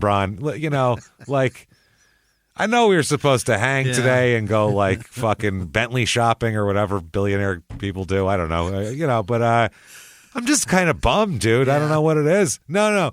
You go to Turks and Caicos on your own and you tell them that I said hi." I'm going to While stay you down buy here that in villa. Houston and play Madden alone. I'm sad. That's all. I'm going to play as me and jack up my shit. I'm gonna make Johnny's not a myself 72. Johnny's a 98. I'm going to make myself taller on Madden. There I am. Look at me. I'm so much taller. Oh, man. And his girlfriend Crowley said also, I was unhappy. I didn't have someone that made me feel like I had a purpose. I was just a babysitter. Oh, just God, making sure Jesus. he wasn't doing dumb shit. June 2nd, 2015, Shaquille O'Neal gives his take on the situation. What'd Shaq say in a monotone voice? He said, this isn't Texas A&M where you live in one place and everybody loves you and this is the big time now. They want to exploit you. That's what he said. Yeah. But just go out there and do the best you can do. When you're a celebrity, you have to be careful. People can say and do certain things, but when we react, we're the villains. Okay. So, yeah.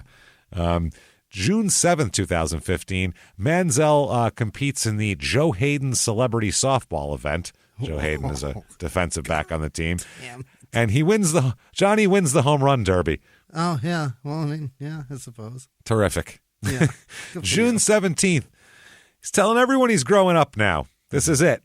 He says that he's going to retire the money sign now. He's not going to do he's the done little with it, finger money sign. Yeah. He's not going to do that. That's what a child would do that. Are you kidding me? Not a 5'7" You see adult. Johnny Unitas out there? You see Johnny Unitas out there doing that? No. Yeah, not once. That's what he said. So you see Terry Bradshaw and Ken Stabler in the 70s doing that?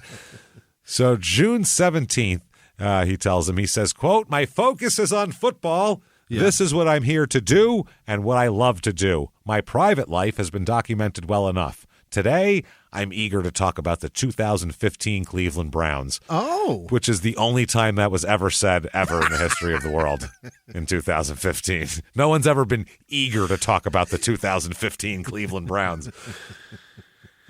He said, that's really my focus. Everything else, I'm trying to close a chapter in my life and move forward. I'm good now. So good.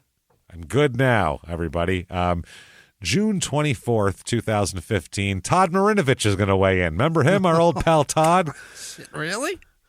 Our old pal Todd's going to weigh in. Find him behind in the alley of a taco shack somewhere? I was going to say, they were interviewing him as he was running down the sidewalk barefoot while cops chased behind going, Todd, come back. Come on, Todd. Jesus Christ. We know it's you, Todd.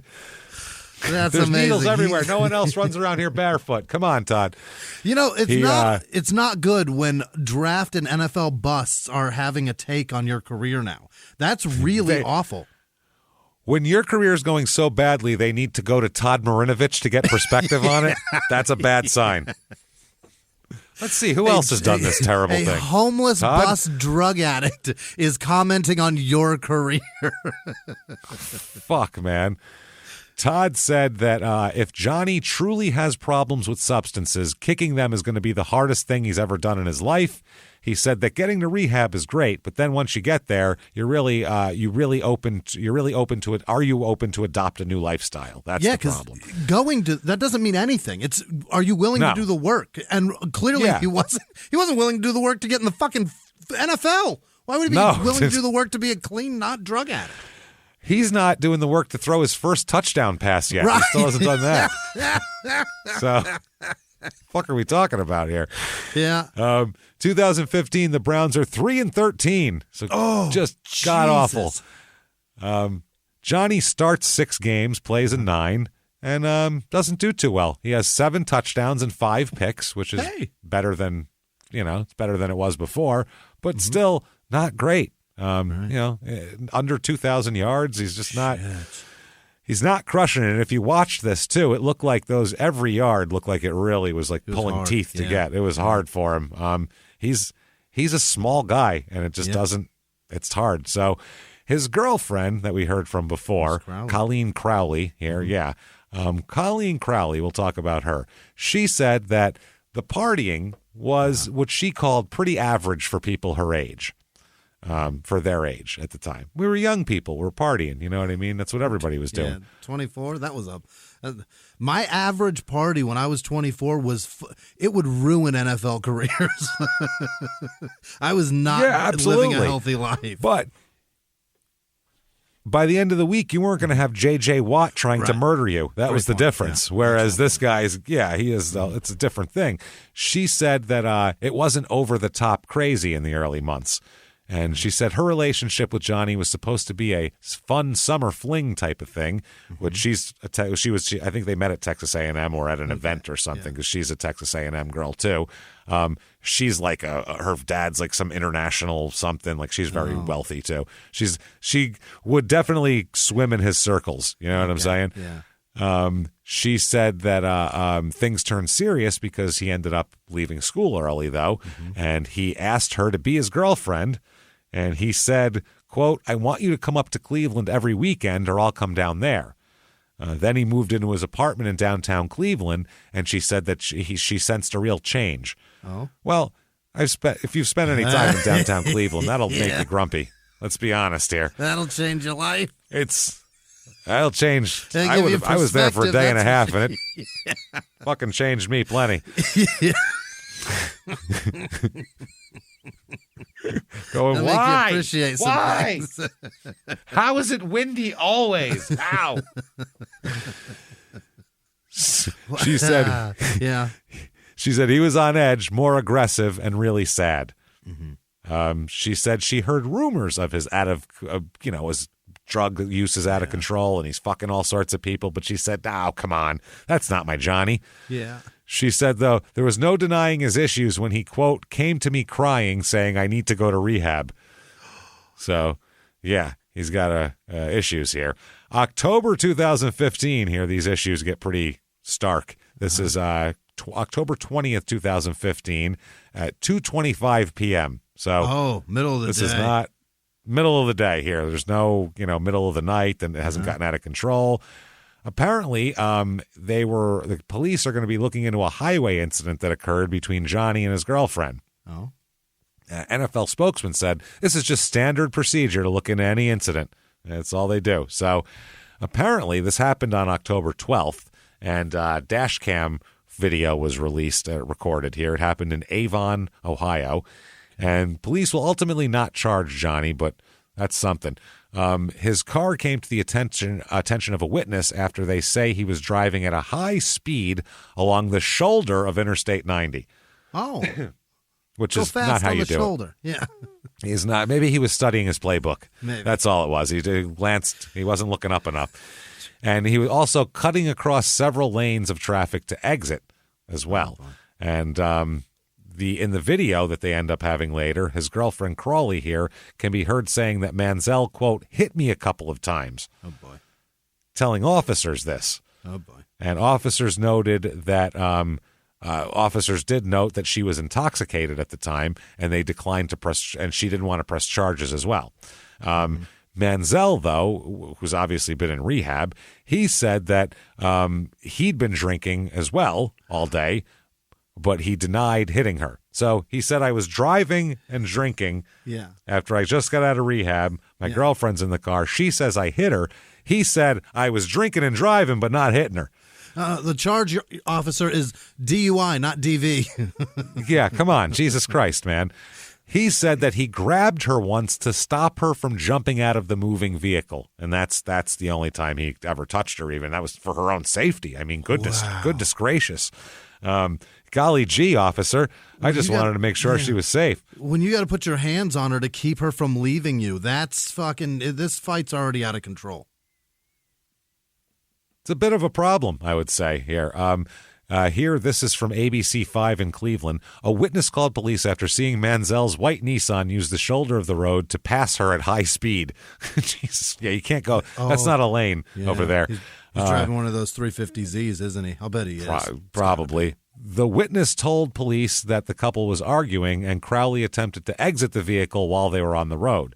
A second witness reported later on that, quote, second witness said that when the police arrived, Crowley told police Manziel pushed her head into a window. She wanted her cell phone because she was concerned about her safety, and she just wanted to return to Texas. So, yeah. Now, here's the weirdest thing. that shows up on the video. Manziel's teammate, Paul Kruger, arrives. Okay. Just accidentally. He was driving by and saw Johnny Manziel on the side of the road with some cops and a woman and all. And he was like, let me, offensive lineman block. That's what they do. Yeah. So he takes this a bit far. Guy. Yeah. And he says that he goes on, by the way, he would say Kruger said that she's not the right one he should be with. That's what he was telling police, that Crowley isn't the right one for Johnny. Yeah. Look, she's Johnny. She's blah, blah, blah. Now, Crowley, the girlfriend, she said that it wasn't fair that Kruger was there because it was like two Cleveland Browns talking to this cop and then me over here, whatever. So this is fucking amazing that happened, by the way. The offensive lineman showed up and he's like, yeah, she's not good for him. So Manziel tweets after that, Colleen and I got into a dumb public argument on the way home Monday afternoon. It probably looked more interesting than it was, and I know I would stop and check if I saw a couple arguing on the side of the road. It was embarrassing, but not serious, and when we talked to police, they realized everything was all right, and I was sober, and we went home together, and everything is fine. What? Yep. They realized he just said in the same sentence, everything was all right and everything is fine, which makes me think that neither of those things are true. A double positive is like a double negative. It negates it and it goes. Tweet like that. Yeah. Yep. Absolutely. Yeah. He tweeted ugly. That's fucking ridiculous. So Crowley on Instagram posted, Jay and I are good. That was. I tweeted my tweet. Now you do yours. Oh, man. I guess according to the dash cam video, I guess according to Manziel in the dash cam video when he was there, this is what he was saying, that he was telling the cop that it started when Johnny said he wanted to pick up another friend and she objected and tossed his wallet out the window. That's what he said. Oh, what? So, yeah, that's it was his excuse. So the Browns said they have decided to keep Manziel as listed as active for now till they figure out what's going on. Yeah, he said, the coach said, we've dealt with it. It's not like we ignored it, but we're ignoring it. So we haven't ignored it, but we will now. But we will. Yeah, that's how it's going to work. Well, now we'll take it. We're going to take all this information in hand, ignore it thoroughly, and get on with our season. Thank you very much. What the fuck? Thank you for being at this press conference. Yeah, Jesus Christ. So she initially told police on the video that he hit her a couple times and shoved her head into a window, but a few minutes later she ended up saying that later on she'd say her protective instincts kicked in. She said, quote, your instinct is to be like, what do we need to do? What do I need to say to get him out of this? I constantly felt like I had to protect him. So that's what she said. So she was like, no, it's fine. Now, she told the officer she doesn't wish to press charges, which I didn't think if there was violence involved, it was really up to anybody to press charges. Right, you I don't thought get a that choice.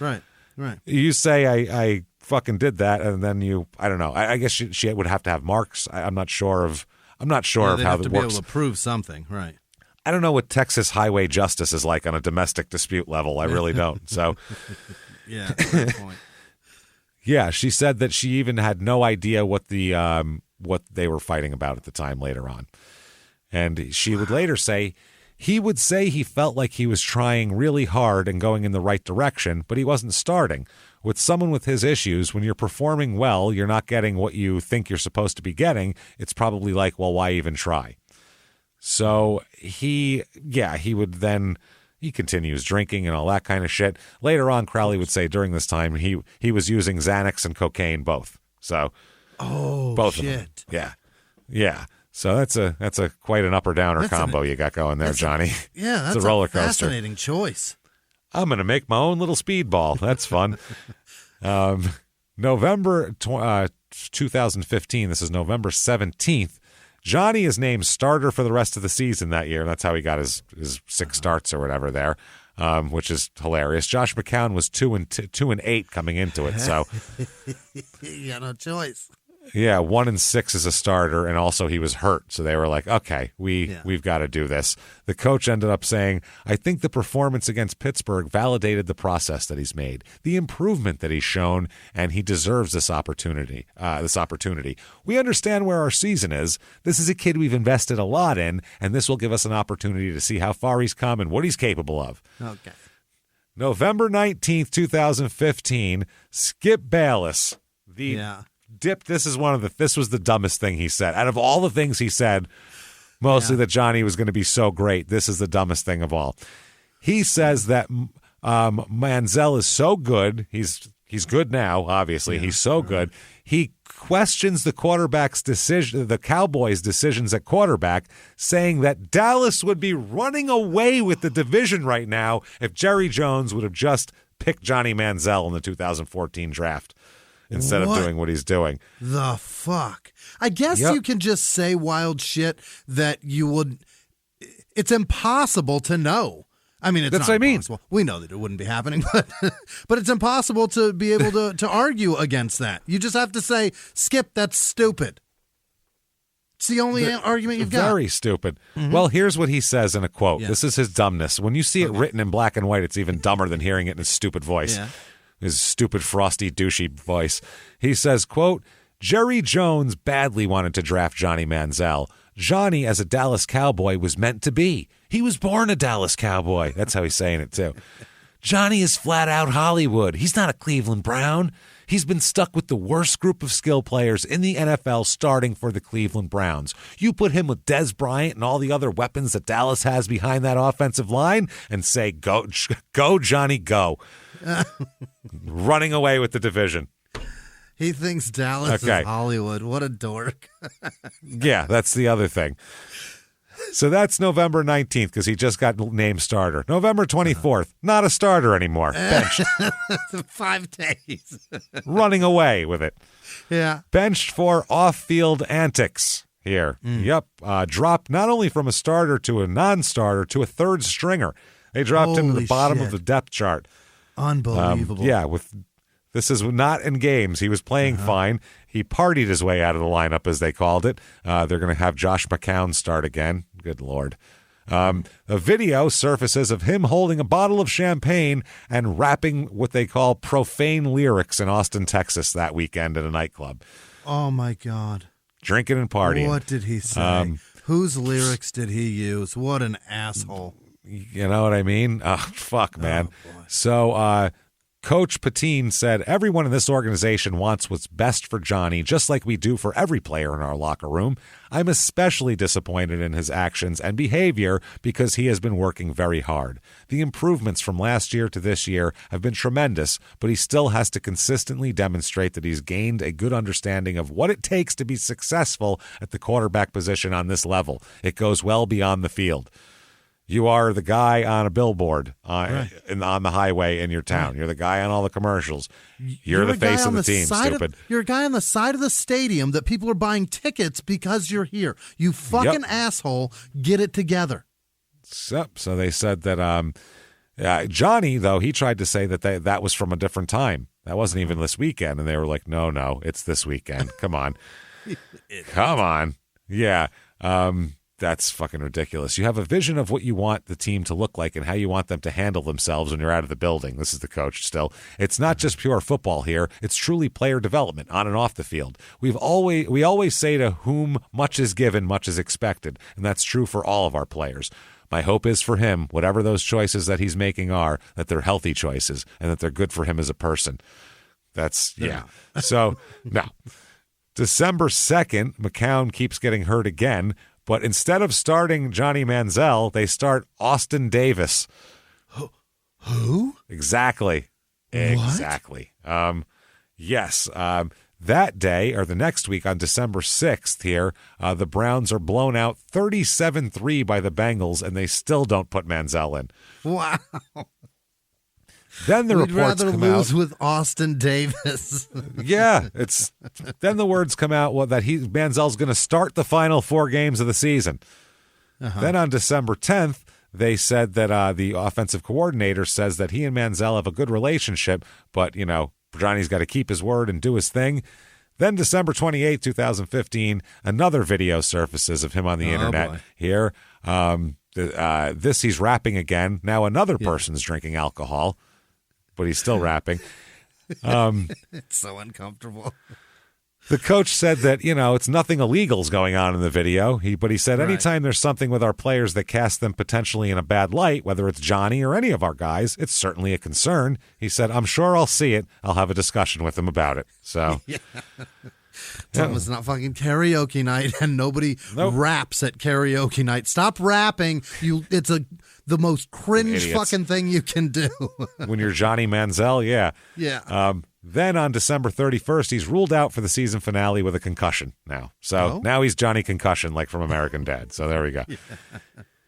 January 1st, he is spotted at a Las Vegas casino on the eve of the season finale game. Mm-hmm. That's not okay. He's going to sit out that game due to a concussion, but he was seen Saturday night dining and gambling at Planet Hollywood Casino, according to employees and patrons who interacted with him. By the way, he was going by the name, I'm not Johnny. He was disguising himself, calling himself Billy. I'm Billy Manziel, he was saying, not shitting you. That's my brother Johnny. I'm Billy. Yeah. What an asshole. He sat down at the blackjack table and a casino employee examined his ID and said, we've got Johnny Manziel with us tonight. And he said he was Billy. So there you go. So January 2nd, 2016, the day of the final game of the season, he is cited by police for driving with expired plates on his car. What? Yes. They've been expired since September 20th, by the way, and they're the same plates that were on his car on October 12th when he got pulled over with the whole incident with his girlfriend, but he was still in the grace period of a month, so not bad. January 6th, but I'm sure they reminded him that day, sir, please get these fixed before you have an issue. I think after don't drink before you drive and don't hit your girlfriend, I think it's a distant third probably. Let's get those taken care of too, by the way. By the way, do some paperwork. Fuck, I don't know. So January 6th, his marketing agency, LRMR, announced that it would no longer be working with Johnny Manziel. And Johnny Manziel's agent, Eric Burkhart, also announced that he would no longer be representing Johnny Manziel. They've had it with him. Now the people, they've now deemed you not a financially viable anymore. Right. So not only putting up with your shit doesn't pay my mortgage. So I'm tired of this. I'm done with your bullshit. All you're doing is giving me work and not giving me money. Yeah. Yeah. I'm spending this much time dealing with your shit and this much of the money I'm making. So fuck you. So there's that. January 12th, 2016, Nike says they're going to drop their sponsorship with Johnny Manziel as well. He had a Nike sponsorship. Yeah. Also, Bernie Kosar, the old Browns legend there, he says that despite multiple attempts to reach out to Johnny Manziel, he's failed to make contact. And the next day, the Browns had fired their coach and hired Hugh Jackson. And Hugh Jackson said, yeah, Johnny's not going to be a thing here in Cleveland. I don't have any interest in that guy. He's not part of my plan. Yeah. You can't come in as a new coach and have this giant problem. You got to start with a fresh slate. So, and I'm not coming in as a new coach and my star quarterback that's got all this hype around him. Bernie Kosar can't even get a hold of him. Yeah, he won't even take Bernie's call here. Right, I'm done. So, but they said they won't rush to judgment on keeping or cutting him here. Won't do that. Also, Chandler Parsons of the Dallas Mavericks came out and said, Johnny's a good kid. He's just made some tough decisions. No, wrong decisions was the word you missed, not tough decisions. What is he even saying? Tough decisions? The fuck are you talking about? Yeah, those are. Wow. It's not a tough decision to decide not to hit your girlfriend. It's not a tough decision to decide maybe I don't blow do your coke. NFL career.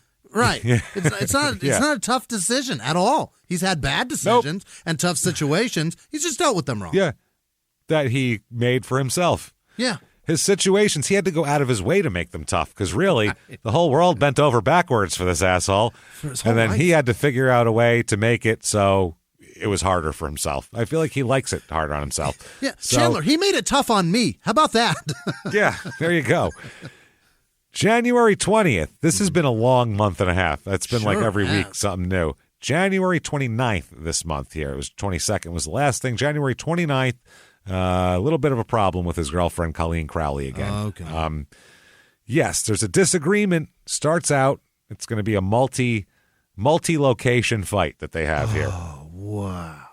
Apartment, car, road, outside, her house, all sorts of shit. What? So this starts out in a hotel room there, and he is supposed to be driving her to his car, or to her car from a hotel room, okay? She was out with friends in Dallas, and he asked her to meet him at the Hotel Zaza for an after party in his room. Mm-hmm. Okay. She said she was going to go there. She had maybe 2 drinks tops, she said. She said that she showed up at the hotel room with her 2 friends about 2 o'clock in the morning. He didn't seem significantly intoxicated either. Everybody's maybe got a nice buzz going. That's about it. Right. So she said, my friends wanted to go, but he wouldn't let me. They were like, come on, let's go. We're going to continue partying. And he was like, no, you stay here. So she said, as soon as they left, I basically said, I'm not sleeping in this bed with you. And that's when all hell broke loose. Huh. So according to her written statement later, Manziel restrained her and led her downstairs where he forced her into her car. Okay. Or into his car. They then drove to a bar where her car was parked and switched.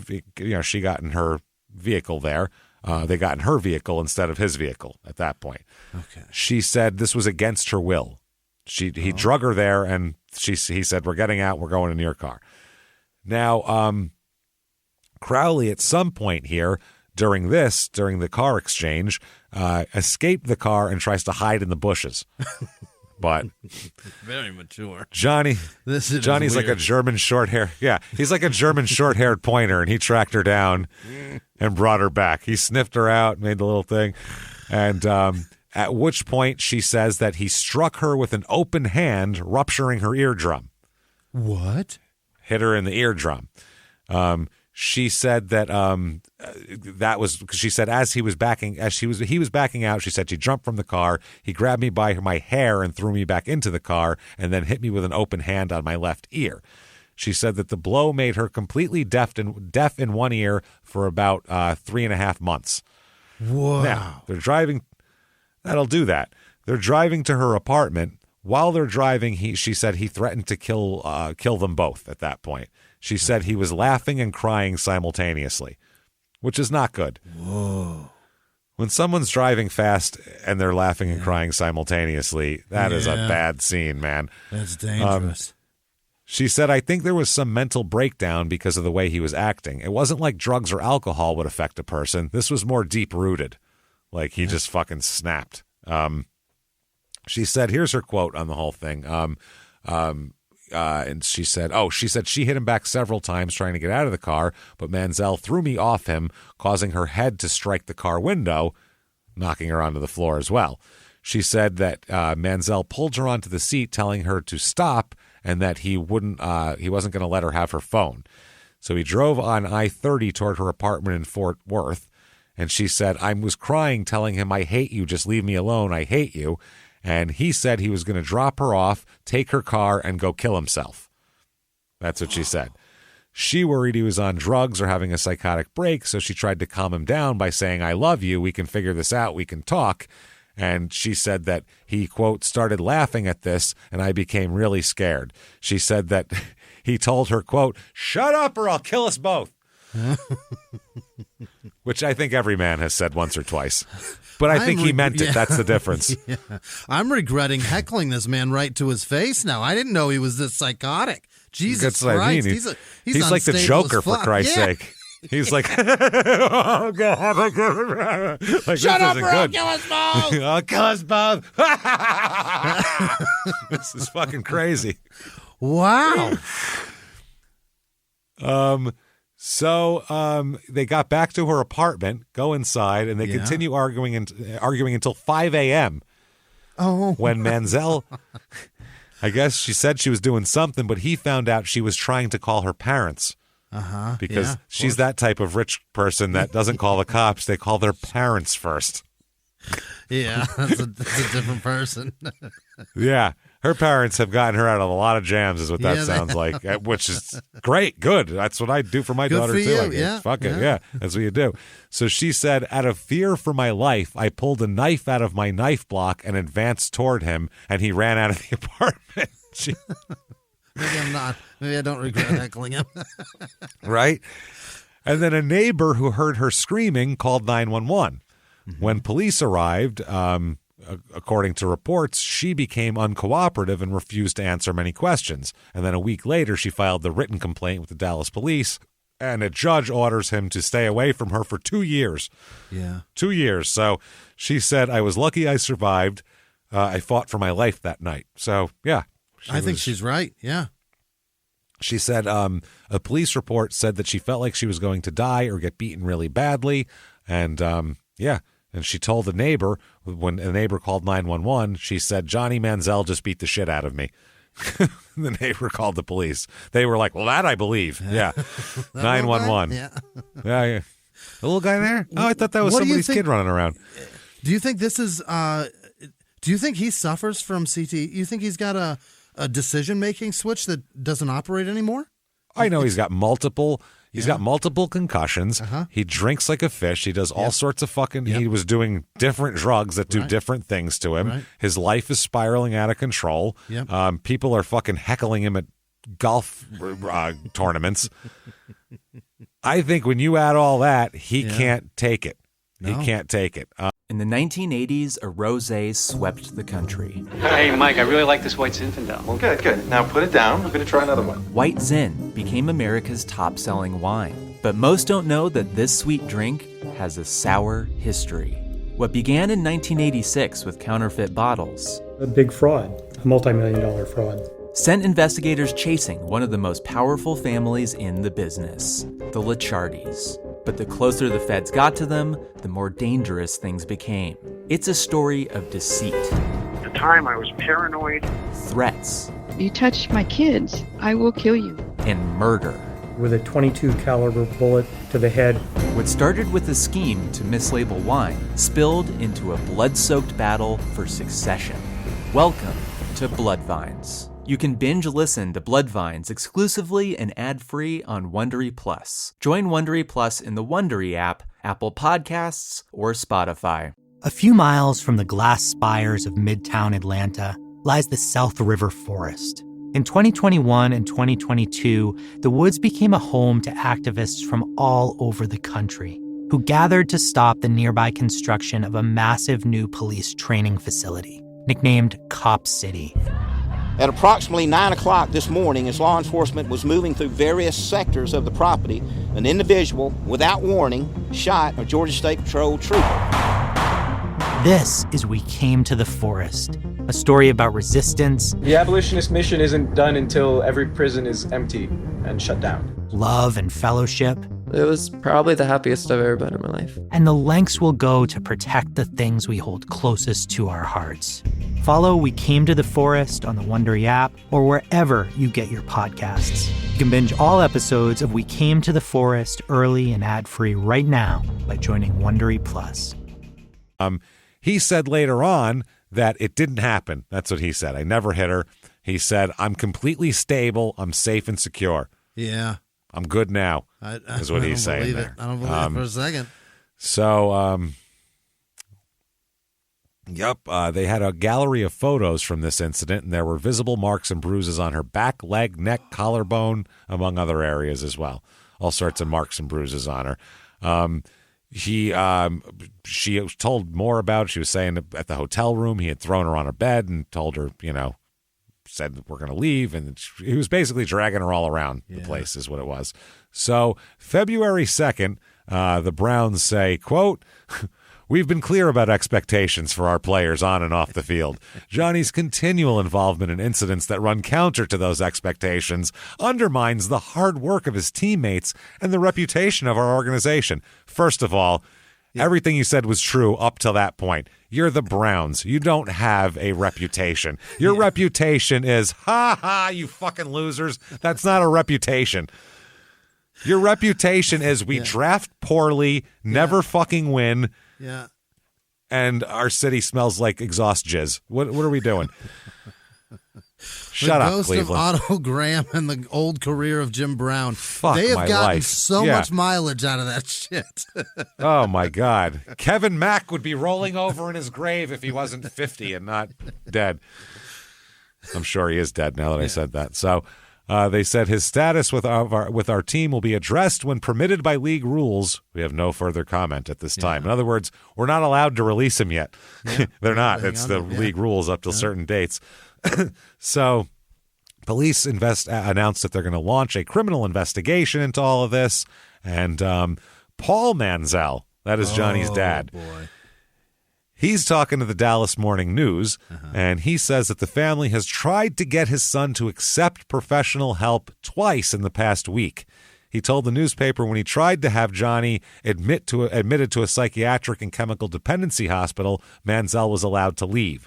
So he brought Johnny to a hospital, and they let Johnny go. So he says, wow, this is Paul, quote, I truly believe if they can't get him help, he won't live to see his 24th birthday. Yes. Mm-hmm. He is 23 years old. That's amazing. So they're going to release Johnny. Oh, by the way, one of Johnny's teammates described his work ethic as a, quote, 100% joke. So, they said he didn't watch film. He didn't show up. Yeah, he just thought he could get out there, look at the defense real quick, figure it out. Yeah, throw, do some Johnny football stuff, juking and jiving and tossing. No. That's what he's always done. Not how that shit works. It's his whole life. It's his whole career. That's what he's done his whole life, and it's always worked, so he thinks it's just going to work now, and it's just not going to happen. So March 11th, Cleveland waives him, which means someone else can pick him up, and March 12th, they release him because nobody picked him up because he's an idiot. Obviously. No, who the hell's going to pick this guy up?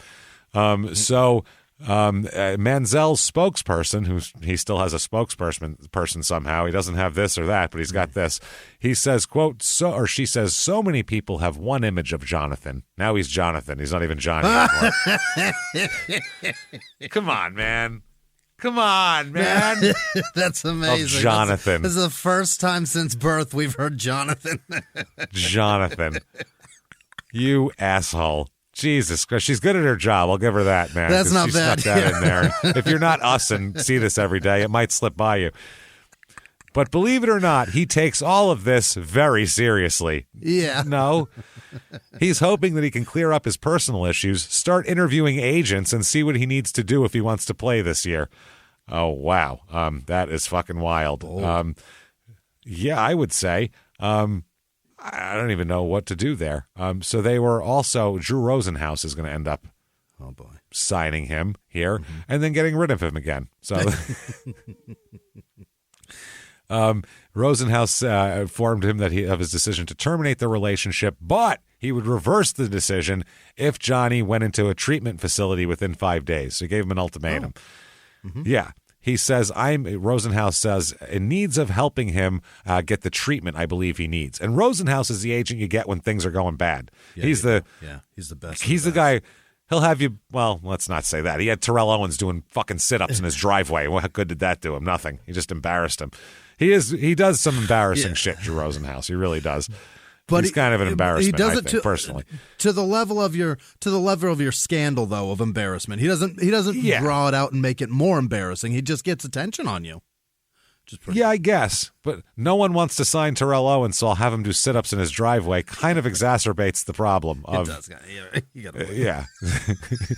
He's not the smart. It just doesn't strike me as a real bright guy. That's all. He strikes me as a guy who really knows how to act like he's smart and do a lot of dumb shit. He loves to manipulate the media and try and that's harness exactly that. what That's it is. his thing. Yeah. He should just get into politics. Yeah. He should just get into politics or one of these hyper-partisan news networks. Fucking pick one. Doesn't matter. There's a million of them. Yeah, whichever side. Doesn't matter. He has any fucking scruples or he has any he has a center. He doesn't care. He doesn't give a fuck. Whatever pays money, that's what he'll do. Yeah. Rosenhaus said, I have informed him that if he takes the immediate steps I have outlined for him, I will rescind the termination and continue to represent him. Otherwise, the termination will become permanent. There's a 5-day window for me to rescind the termination. I am hoping he takes the necessary steps to get his life back. He also says that in 27 years as an agent, he's never fired a player before. That's how much of a dipshit Johnny Manziel is.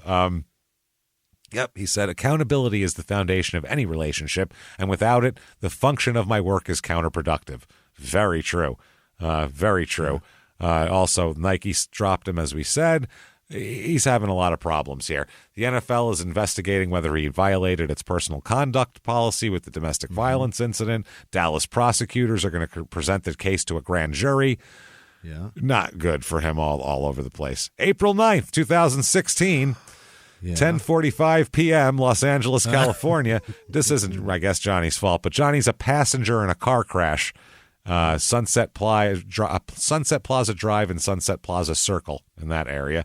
After the crash, the driver and passengers ran from the scene. I wonder why. They later returned, and witnesses identified the driver as Ryan Silverstein. When interviewed by LAPD, he admitted to driving the car too fast and losing control of the vehicle, which hit a light pole, and there was no injuries. Johnny wasn't even interviewed by the LAPD, so he's there. April 13th, officially dropped here by Drew Rosenhaus. Yep. Manziel said, "I'm hoping to take care of the issues in front of me right now so I can focus on what I have to do to play in 2016. I also continue to be thankful to those who really know me and support me." Unlike that fucking Judas Drew Rosenhaus. That's what it sounds like to me. He is no shit. Oh, man. April 26, 2016, grand jury. A Texas grand jury indicts Johnny Manziel on an assault charge. And the indictment accuses him of intentionally and knowingly and recklessly causing bodily injury to Crowley. His attorney says Johnny will certainly plead not guilty, and we believe the evidence will support that, and we believe he will be acquitted at the conclusion of this case. He turns himself in a week and a half later. He was just like kind of on the lam for a while, sort of. Turns himself in. He's booked on assault charges, posts $1,500 bond, and he's released. He is ordered to stay away from the ex for 2 years and have no firearms as well. So he's got, which sounds good. If you're laughing and crying at the same time, let's keep anything that discharges anything away from you. If you're laughing and crying at the same time while having a fight with your girlfriend and then ordered to stay away from her for 2 years, never be in possession of a weapon. You are a completely never unstable madman. We don't need this. No shit. May 23rd, 2016. Thought it couldn't get weirder? About to get weirder. He causes $90,000 in damages to a Mercedes rental car and fails to reimburse the car company's owner. That's the whole car. What? That's the whole car. It might have been like a Maybach or something, though. We don't know that. Yeah, one of those fuckers. Yeah. So this is, wow. This leads to 4 days later, outside the Trump Soho in New York City in May 27, 2016, Manziel's SUV is blocked in by what's called a fleet of cars from Precision Concierge, the company that he fucked over. And he's confronted about the owner. They block him in, and then the owner goes, "Get out of the car, Johnny. I want to talk to you." My $90,000. Oh, man. This Schneider guy tells TMZ, quote, "He's been dodging me for a month and a half. I try to keep giving him opportunities not to go to court and be like men and handle our business, but he's not doing it." We're going to be like men, Johnny. Get the fuck out of the car. Get out of the car, little buddy. Oh, man. June 5th, 2016, he's getting sued for $40,000, not for damaging a rental car, but instead damaging a Los Angeles mansion he rented in April. He's such a fucking cunt. Why does he do this? He's just such an asshole. He's a fucking idiot. Okay, June 24th of this is amazing. Johnny's lawyer sends accidental text messages indicating a plea deal. What? This is fucking amazing. Okay. Yeah, he sent accidental text messages out to the Associated Press rather than, his Johnny, his colleagues or Johnny. So he expressed doubts on these text messages. He expresses doubts about Johnny's ability to stay clean, and was said that he was given a receipt that shows Johnny spent more than $1,000 at a drug paraphernalia store 15 hours after he was involved in the hit and run crash. Oh my God. Oh man.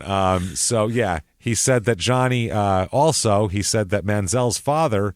This is the time that Manziel's father, and we're going to have the quotes here. Paul tells ESPN that his son is a druggie who needs help. Yeah. Holy shit. The attorney in his text messages said, quote, "Heaven help us if one of the conditions is to pee in a bottle." He's going to be doing drugs. That's amazing. His lawyer wow. said that? His lawyer's praying to Christ. His lawyer was... Yeah. His lawyer's telling one of his colleagues, heaven help us if one of these conditions for his plea, because he's going to plea. Hopefully he doesn't have to pee in a bottle, because that's not going to work. Dear Christ, we're in a lot of trouble. Holy shit. Paul told the newspaper he's a druggie. It's not a secret that he's a druggie. I don't know what you have to say other than my son is a druggie and he needs help. He said he hasn't sought it yet. Hopefully he doesn't die before he comes to his senses. That's about all you can say. I don't know what else I can say. And they asked him, have you tried interventions and all this? And he says, you have no idea. The system failed. I had him in rehab, and he escaped, and the doctors let him go. And that's a whole other story. So, I mean, I had him in rehab, and the system failed. It didn't work. No, it's that he has to want to go there. Right. And if you have to physically restrain him, it's not going to work. He then said, quote, he has more money than me, so he can outrun me. Like I said, this is his dad. Yeah. Like I said, there are two things that are going to happen. He's either going to die or he's going to figure out that he needs help. It's one of the two. But we've done everything that we can do. Life goes on. You just can't chase somebody that's not willing to listen. The story is not going to change. It's the same.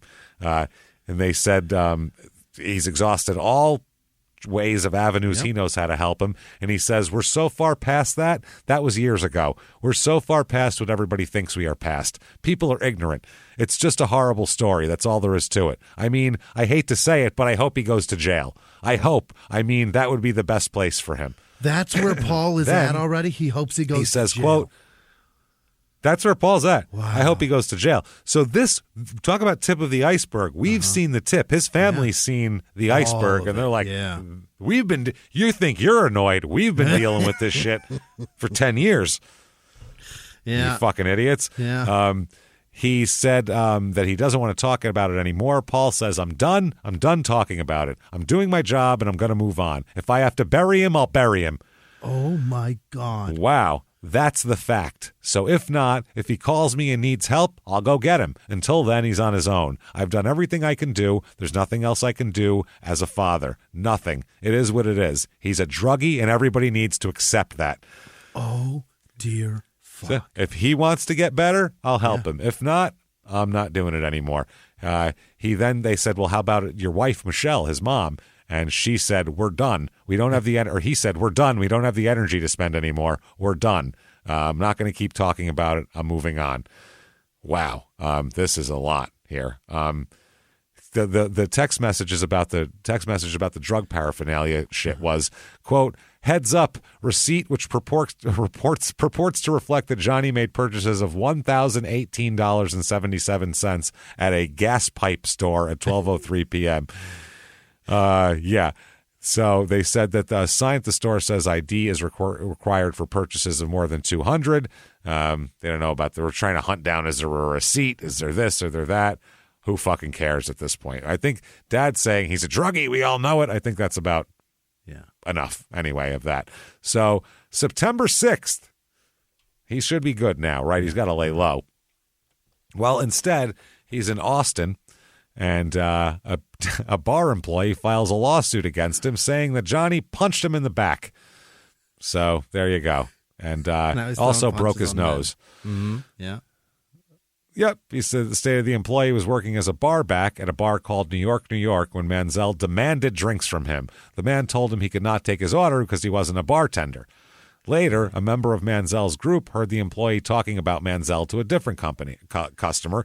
Manziel then allegedly approached the employee after learning about the conversation, and the lawsuit states that Manziel ran behind the bar, cursed at the employee, and punched him in the face.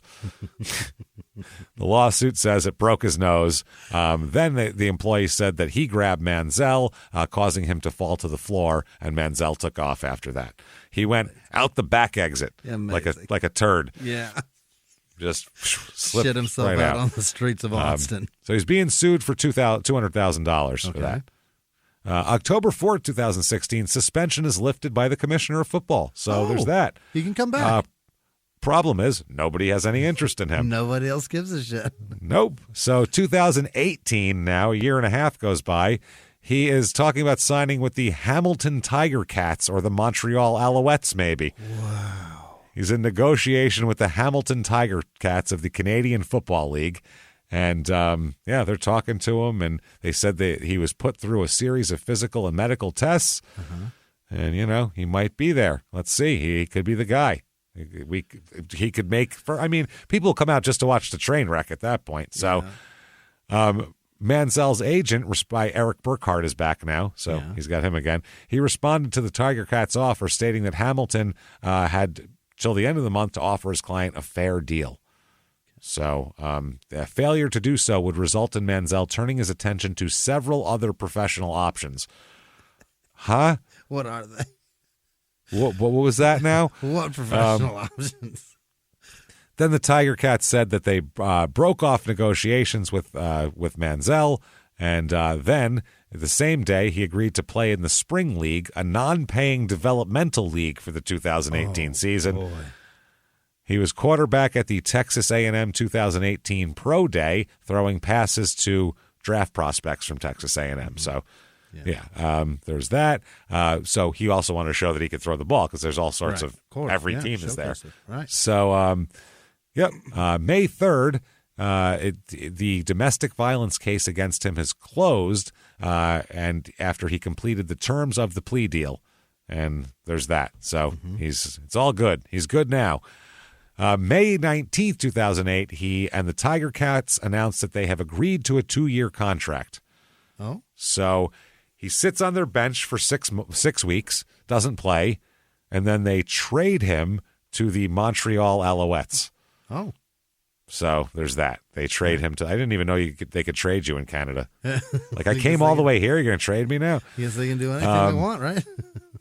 Yeah, they said that he was traded to give him a better chance at receiving playing time. That was the problem. So July 31st, 2018, they announced that Johnny will start the next game against the Tiger Cats there. Oh, he's going to play against his former team. This is a rivalry.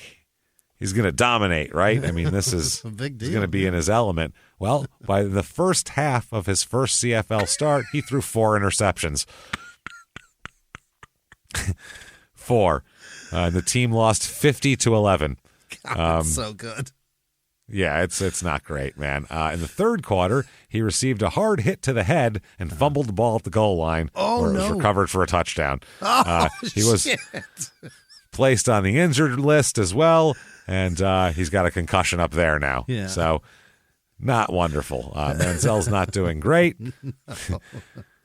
At all. He does have a 64.2% completion percentage, which is great, but only 5 touchdowns and 7 picks for Montreal, so that's not great at all. It's tough when you start out with 4 on the first day. His base, day 1, his base salary is $120,000. He's what he was making there. So holy shit. Things are going terribly, Jimmy. They're going so bad. So what do you do when things are going super bad and it's not great? Miss Crowley, will you marry me? Not her. She's done with him. She's quitting, huh? She's done with him. She's moved on. But he does marry a different woman. Oh? Yep. She's like me and the Browns, Andrew Rosenhaus, and Nike, and your publicist, and Everybody. Eric Burkhart, and, Hugh Jackson, Roger Goodell, Peyton Manning, LeBron James. I could go on. Archie We're all Manning. pretty much done. Archie Manning, Eli, I'm sure, by association. He's pissed he got drug into this. Who's the kid now that's like in freshman or some shit? Arch. That one? Arch Manning. Arch him. He hates him too. He gets married is what he does, obviously. Of course, Gets married to an Instagram model named Bree Tiesi, Tiesi. Okay. Random pretty girl on she does? Instagram. Who knows? Yeah. So February 2019, February 27th, he gets kicked out of the CFL. He's for violating You got married, good. We're going to divorce you. Yep. They said that the league has been instructed to terminate his contract because he contravened the agreement which made him eligible to play in the league. Alouettes general manager said, "We're very disappointed in this. Johnny was provided a great deal of support by our organization in collaboration with the CFL, but he has been unable to abide by the terms of his agreement." Oh. So, we don't know what the fuck that is. Drinking drugging, right, staying out late. I mean, who the hell knows? But they're trying to get some kind of negotiations, I guess, on this to get a payout or a buyout or something for what? 50 grand? I mean, I don't know. So he doesn't know what he's going to do here. He said, this is what Johnny said. That's the scary thing about my mental health. That's a bad, by the way, opening. Not good. That's the scary thing about my mental health. Continue, Johnny, as you step back 2 steps. Yeah. If I don't continuously take care of it and make it the biggest priority in my life, I'm going to struggle. That's hard to say. You're making mental health a priority over your job. Well, there is no job without my mental health. There is no life. There is no family for me without my head. Yeah, that's what it is. If you thought of that a while back, you'd have been in a better spot here. So on March 16th, 2019, finally, Johnny is back in football. Oh. He's feeling good. Well, sort of. He signs with the Alliance of American Football, the AAF. So not really. Not really. The San Antonio Commanders had the first opportunity to sign him, but they elected to waive his rights. As a result, he was signed to the Memphis Express through the waiver system because their quarterback, Zach Mettenberger, remember that guy? Mm-hmm. He got hurt, and then Christian Hackenberg, they also have another fucking draft bust, Penn State guy. So Manziel makes his debut against the Birmingham Iron here and plays 3 drives and concusses himself. No, I'm kidding. He doesn't concuss himself. The next week in a game against the Orlando Apollos, he's removed from the game due to a concussion suffered while attempting to make a tackle after throwing an interception. You fucking moron. He got a concussion after making a mistake. 3 days later, the AAF shut down, so he got a concussion for nothing. Absolute nothing. Poor bastard. Nobody even won.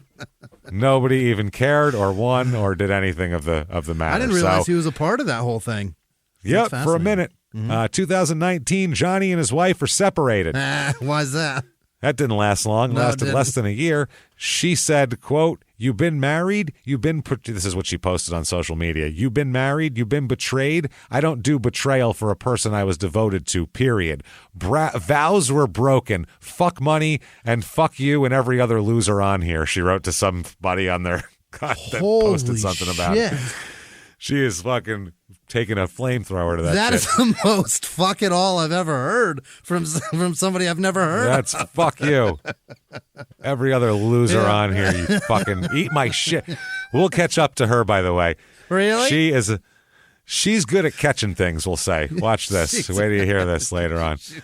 She's a peach. I like her. For a quarterback, she's a hell of a good receiver. So you'll know what I mean in a minute. June 28th, 2020, Manziel tells the Lubbock Avalanche Journal that football is now in his past. We know. It's not voluntarily, but it's in your past. You wish We've it all wasn't. checked out on you, Johnny. You wish it wasn't, but unfortunately it is. Yeah, it is. So, September 2020, he's asked about potentially playing in the XFL. And he said, quote, "I think football is a little bit behind me. Football for me is not in the forefront of my mind."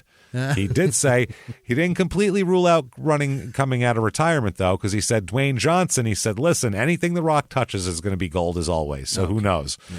December 30th, 2020, Johnny's back in football.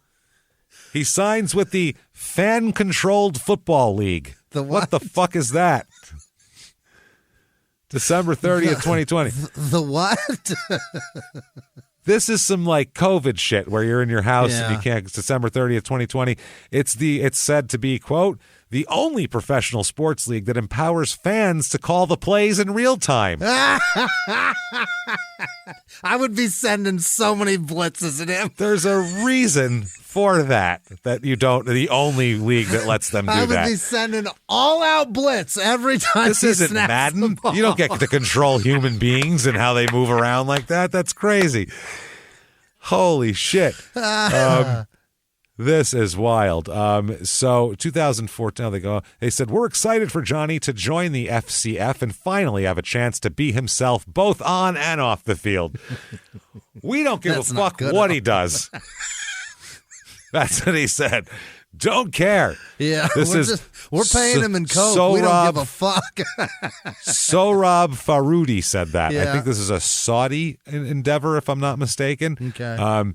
They said he's embracing the opportunity to engage with fans in a way no other league has provided him in the past. A mic'd up, unfiltered Johnny football with a live stream helmet cam and fans calling the plays is going to be epic. That's what he says.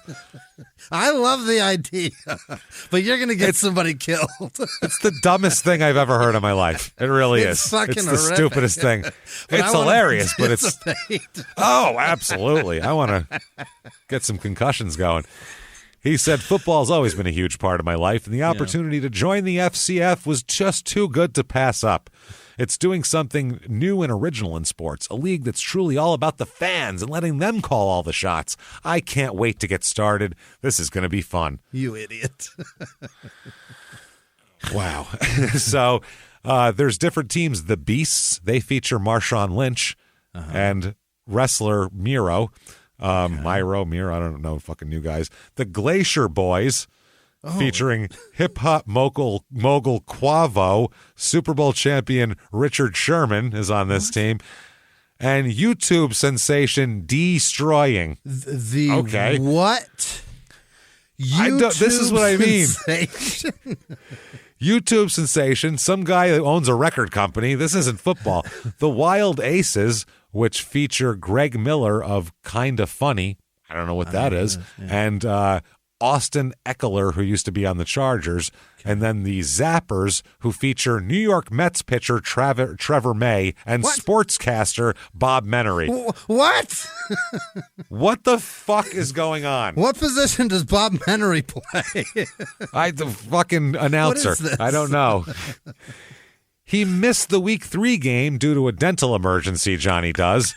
And he is pulled from the semifinal playoff matchup, which featured him reuniting with Josh Gordon for poor performance. He got yanked from a fan-controlled football league game. He got yanked from that. What the fuck And is he's got going on? dental issues? Is he doing meth now? What the fuck is wrong with this I don't know. kid? He made around $1,600 to $3,000 a month from that league, by the way. So that wasn't for the money, obviously. He wasn't doing. For him, that's nothing. Yeah. So he comes back for the next year as well. Really? In a total of 5 games played in 2 years, and he is 24 of 50, which is not even 50%, with 3 touchdowns and no interceptions. I got So, news for whoever there's that. promoted this horse shit. You did a terrible job because I've never heard of this. It's a Never even heard of it. great idea Didn't if you do it right, but this is just piss poor. This Nobody is even terrible. sent it to us. No. Yeah. People I send heard us all everything about the sports related. AAF. Nothing about this. Nothing.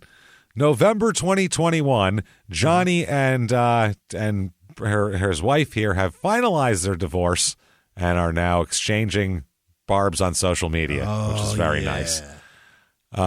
So, February 1st, 2022. Oh my God, this is 3 fucking months later. Yeah. Nick Cannon announces he's expecting the birth of his 114th child or some shit with Instagram model Bree Taisi, whatever the fuck it is. Johnny's ex-wife is now one of Nick Cannon's many human baby carriers. So Congrats, Johnny. they hosted a gender. I remember this that the last Nick Cannon gender reveal party that they were. People he's were had laughing 3 at. since this. Yeah, she was on it. So there you go. That's Johnny Manziel, knowing he's got that going on. So That is amazing. What a fucking disaster. I can't believe it. And I mean, everybody knows that he's a giant fucking loser and that he threw everything away for nothing. Fuck yeah. For literally nothing. James, all the crazy happened in the last 11 years. He Yeah. packed all that into. Yeah. That's wild. And I saw him at that Suns game when the Suns lost their biggest loss ever, and we were on the patio, me and my kids, getting lunch, and he walked by, and there was a bunch of people talking to him. My son goes, "Who's that?" And I pointed at him. I said, "Son, that's the biggest loser on earth." And he looked at me right when I said it, and it felt so good. And he just then he walked threw a away. water bottle at you and hit your son instead by accident. Hit your daughter in the forehead as she came out of the bathroom and 8 feet away He from slammed you. my daughter's face into the windshield of a Dodge Charger. But look, I got to call him a loser. Terrible. Fucking unbelievable. So that is Johnny Manziel, Wow. everybody. We've been asked for it since the beginning, but we knew he would take a while to kind of marinate and percolate, and he was ripe for the picking at this point. Oh my God. And he seems to have calmed down a little bit. You know what? I hope the guy gets his shit together. Yeah. He's a fucking disaster. I don't care about him. I'm talking for everybody else. He's a menace in his otherwise orbit. if he doesn't get it together. Right. Yeah, stop getting hit in the head. Stop drinking. Stop doing drugs. Just keep golfing, sir. Stay on the golf course. Yeah. And don't drive. Yeah, maybe a little, that kind of guy, a little humbleness might go a long way with him. Yeah. A little nobody cares about you might actually be the thing that makes him go, I'm just a normal person like everyone else and can't act like a cunt. Holy shit. I'm just an average 5'7" guy. Yeah, that's all. Just an average little guy trying to get by in the world, missing people with water bottles. So if you like that story or any of the others, like we said, get on Apple Podcasts, whatever other app you listen on, and give us 5 stars. It helps drive the show up the charts, and we're trying to have a crime and sports renaissance here, so help us out with that. Also, follow us on social media at Crime and Sports on Facebook and Twitter, at Small Town Murder on Instagram. You can as well go to shutupandgivememurder.com. Tickets for live shows the whole year is for sale for Small Town Murder, and they're selling out fast. Boston, gone. That shit's in November, and it's sold out in a day. Huge theater, and it was gone. Week. Yeah. It's the Wilbur. Yeah, it's sold out in a day. So thank you, everybody. You're awesome. selling them out fast. So get your tickets now. Salt Lake City, same thing, sold out immediately. So thank you for the people in those amazing cities. They have nothing in common. Nothing. Drunks and Mormons have nothing in common, and they both sold out our show quickly, which makes me entirely different. Very, very proud, honestly. Yeah. So, get in there, get your tickets. Our next shows are the 23rd and 24th of March in Seattle. One show each night. Those are different shows. We'll do those 2 nights. And then on the 25th, we are going to be in Portland doing 2 shows, and those will be 2 different shows, too, so you can see both if you want. So get in there, shutupandgivememurder.com right now. Chicago, huge venue. Score that out, too, by the way. Do that, as well as get your tickets to the virtual live show, April the 20th, 420 virtual live show for Small Town Murder. I'm getting Jimmy stoned, man. Getting him real stoned and making him giggle through an entire crazy murder story. It's going to be so much fun. It's available for 7 days after the show as well, so you can buy it anytime during that. You can watch it over and over. You can do whatever you want with it. We don't care. It's yours once you pay for it. So have some fun. Shutupandgivememurder.com. You also certainly want Patreon. Right. Patreon.com/crime in sports is where you get all of your bonus materials. Holy shit, is there a lot of bonus stuff. We have so much bonus shit that goes back. We have 150 episodes in the back, more than that in the back catalog. Tons of stuff for you to catch up on. And of course, in addition to that, you will get new episodes every other week. 1 crime and sports, 1 small town murder. What's this time? This week is no different. This week, what you're going to get for crime and sports, you think your team sucks? Not as bad as the 0-26 Tampa Bay Buccaneers, because that's how they started out. Just the worst start to a franchise ever, and we'll talk about how did they end up with those uniforms, the latent homoeroticness of their helmet, all of these different things. Johnny we'll talk Manziel's about won all of more it. Games than them. That year, big time. Fuck yeah. They could have used him back then. Yeah. And then this was 1976 and 7. Then for Small Town Murder, we're going to talk about Jodi Arias. Finally, we'll get into that. She was filthy, did a lot of fun sexual stuff with her boyfriend, and then she killed him. Oh, boy. And left like fuck tapes behind and everything else. Tried to wash them. It's crazy. Many pictures, Jesus. We'll talk all about her and that crazy ass case and kind of the things that proved what a liar she was, the small things that proved it. All of that and more. Patreon.com/crime and sports. And in addition to that, you are definitely going to get a shout out. And to prove that we do shout outs, let's give you some when? Right now. Right fucking now. Let's do this. Hit me with him, Jimmy, like a Johnny concussion. Boom. This week's executive producers are Vanessa Gill. Happy birthday, Vanessa. We'll see you in San Diego. That'll be great. Happy I can't birthday. wait. Vanera Bunn? Vanera Bunn? Not Bunn. That's a cool name. Maybe her last name's Boone. Who knows? Kelly Folsom. Pan shuts up for Murder Nolden. Nick Pfeiffer. And Jason Lumley. Thank you guys so much for everything. You're truly wonderful people. Honestly, thank you. Other producers this week are Principal Woodman, Larry Bird's Dumb Mustache, WWE all-time great The Shockmaster, and Hoss Funk. Also, I guess he's the best Funk. That's Dory Funk. Dory Funk Jr. right there. He's fantastic. That's what he is. Hoss Funk, Brandy Terry's Huntley, older brother. Peyton Meadows, David Barnhart, Quinn Lawson's girlfriend Isabel, happy birthday. Christy Green, Trey Vulcan, our Trey. Holy shit, it's been a minute since we've seen you. Eros Whiskey and Tequila at Centennial Kennels in Ontario, I believe. Janice Hill, Alan Hunkin, Matt Britt, and the Crime and Sports and Small Town Murder Fantasy Facebook? No, football. What? Group. Fantasy Football Facebook League. How did FB turn into Facebook in my head forever now? It's over. It's never going to be football. Yeah, shit, that's football. Yeah. Tara Bates, I wrote down FFB to remind myself what that is, and so it's the Fantasy Facebook group now. Lola Godiva, gotcha. Happy birthday, Lola. Ricky Stork, Joshua Espinoza. Lauren Adams, Larry Polston Jr., Voldemort's Nipple, Matt Bennett, Julissa Peraza, Trisha Diamond, Laura Cahill, John Wernke, Catherine Palmer, Holly Veriali. I don't know if that's right. Nicole Johnson, Sarah Corsel, Shauna Goodwin, Haley Johnson, Andy with no last name, Jessica with no last name, Jessica Bertolewski. Yep. Cody Murray, Clay Paisley, The Blind Mamba, Rachel Davis, Sarah Jane Guidry. It's probably Guidry. It's spelled like Guido with dry at the end. Like Guidry, like Ron Guidry. Oh, Guidry. Sarah, that's what it is. Diana Nikolova. Diana Nikolova. Tuesday Coleman. Yeah. What? That's not right. That's probably it. Maybe it is. Makora Aguirre? Morgan. Unreal. I question myself. Morgan Aguirre or Aguirre? I'm not sure. Luke Pearson, Ellie with no last name, Wendy Wood, Yep X, Lori Simmons, Amanda Hodges, Aaron Fillenwarth, Jordan Kennedy, Mary Bohmy maybe? I don't know.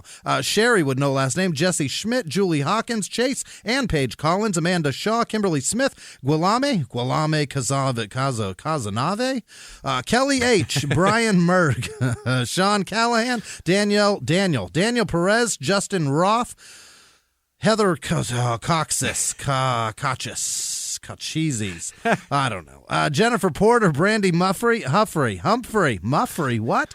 Smeezy with Smeezy, no last name. Jonathan, nope, that's just John. John Collimer, Paul Terracefield, Catherine Patriciasa, Paterica, Cheryl Olson. That.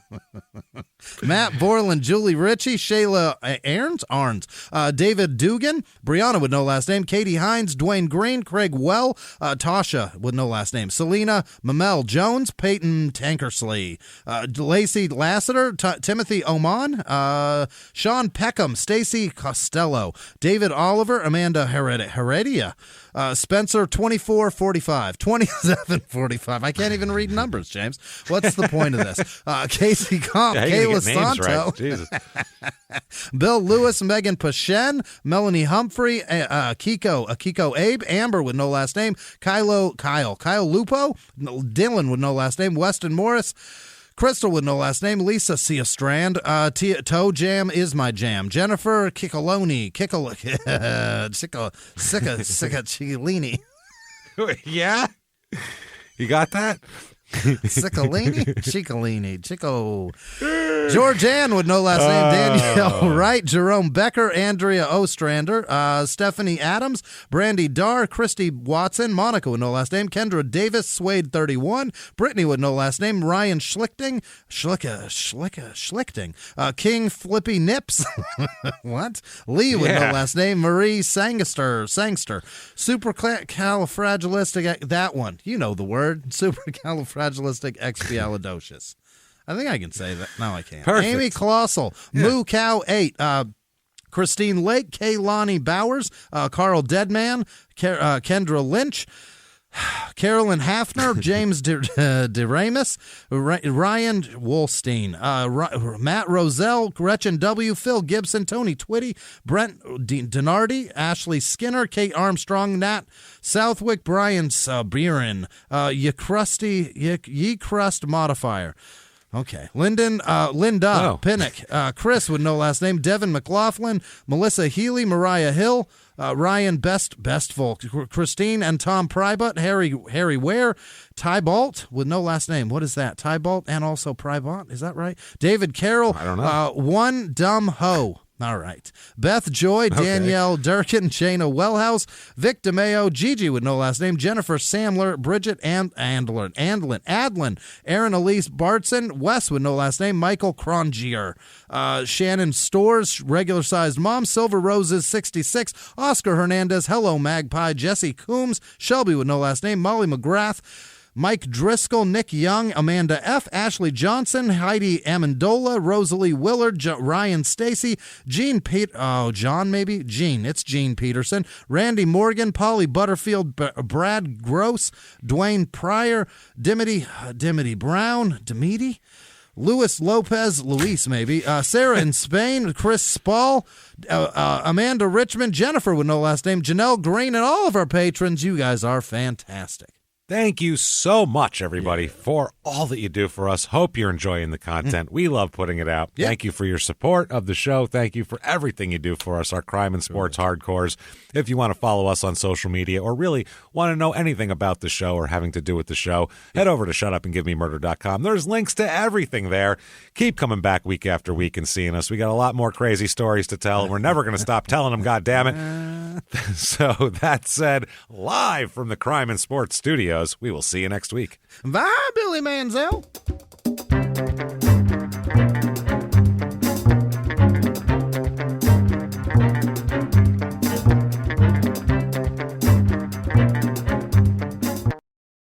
If you like crime and sports, you can listen early and ad-free now by joining Wondery Plus in the Wondery app or on Apple Podcasts. Prime members can listen early and ad-free on Amazon Music. Before you go, tell us about yourself by filling out a short survey at Wondery.com/survey.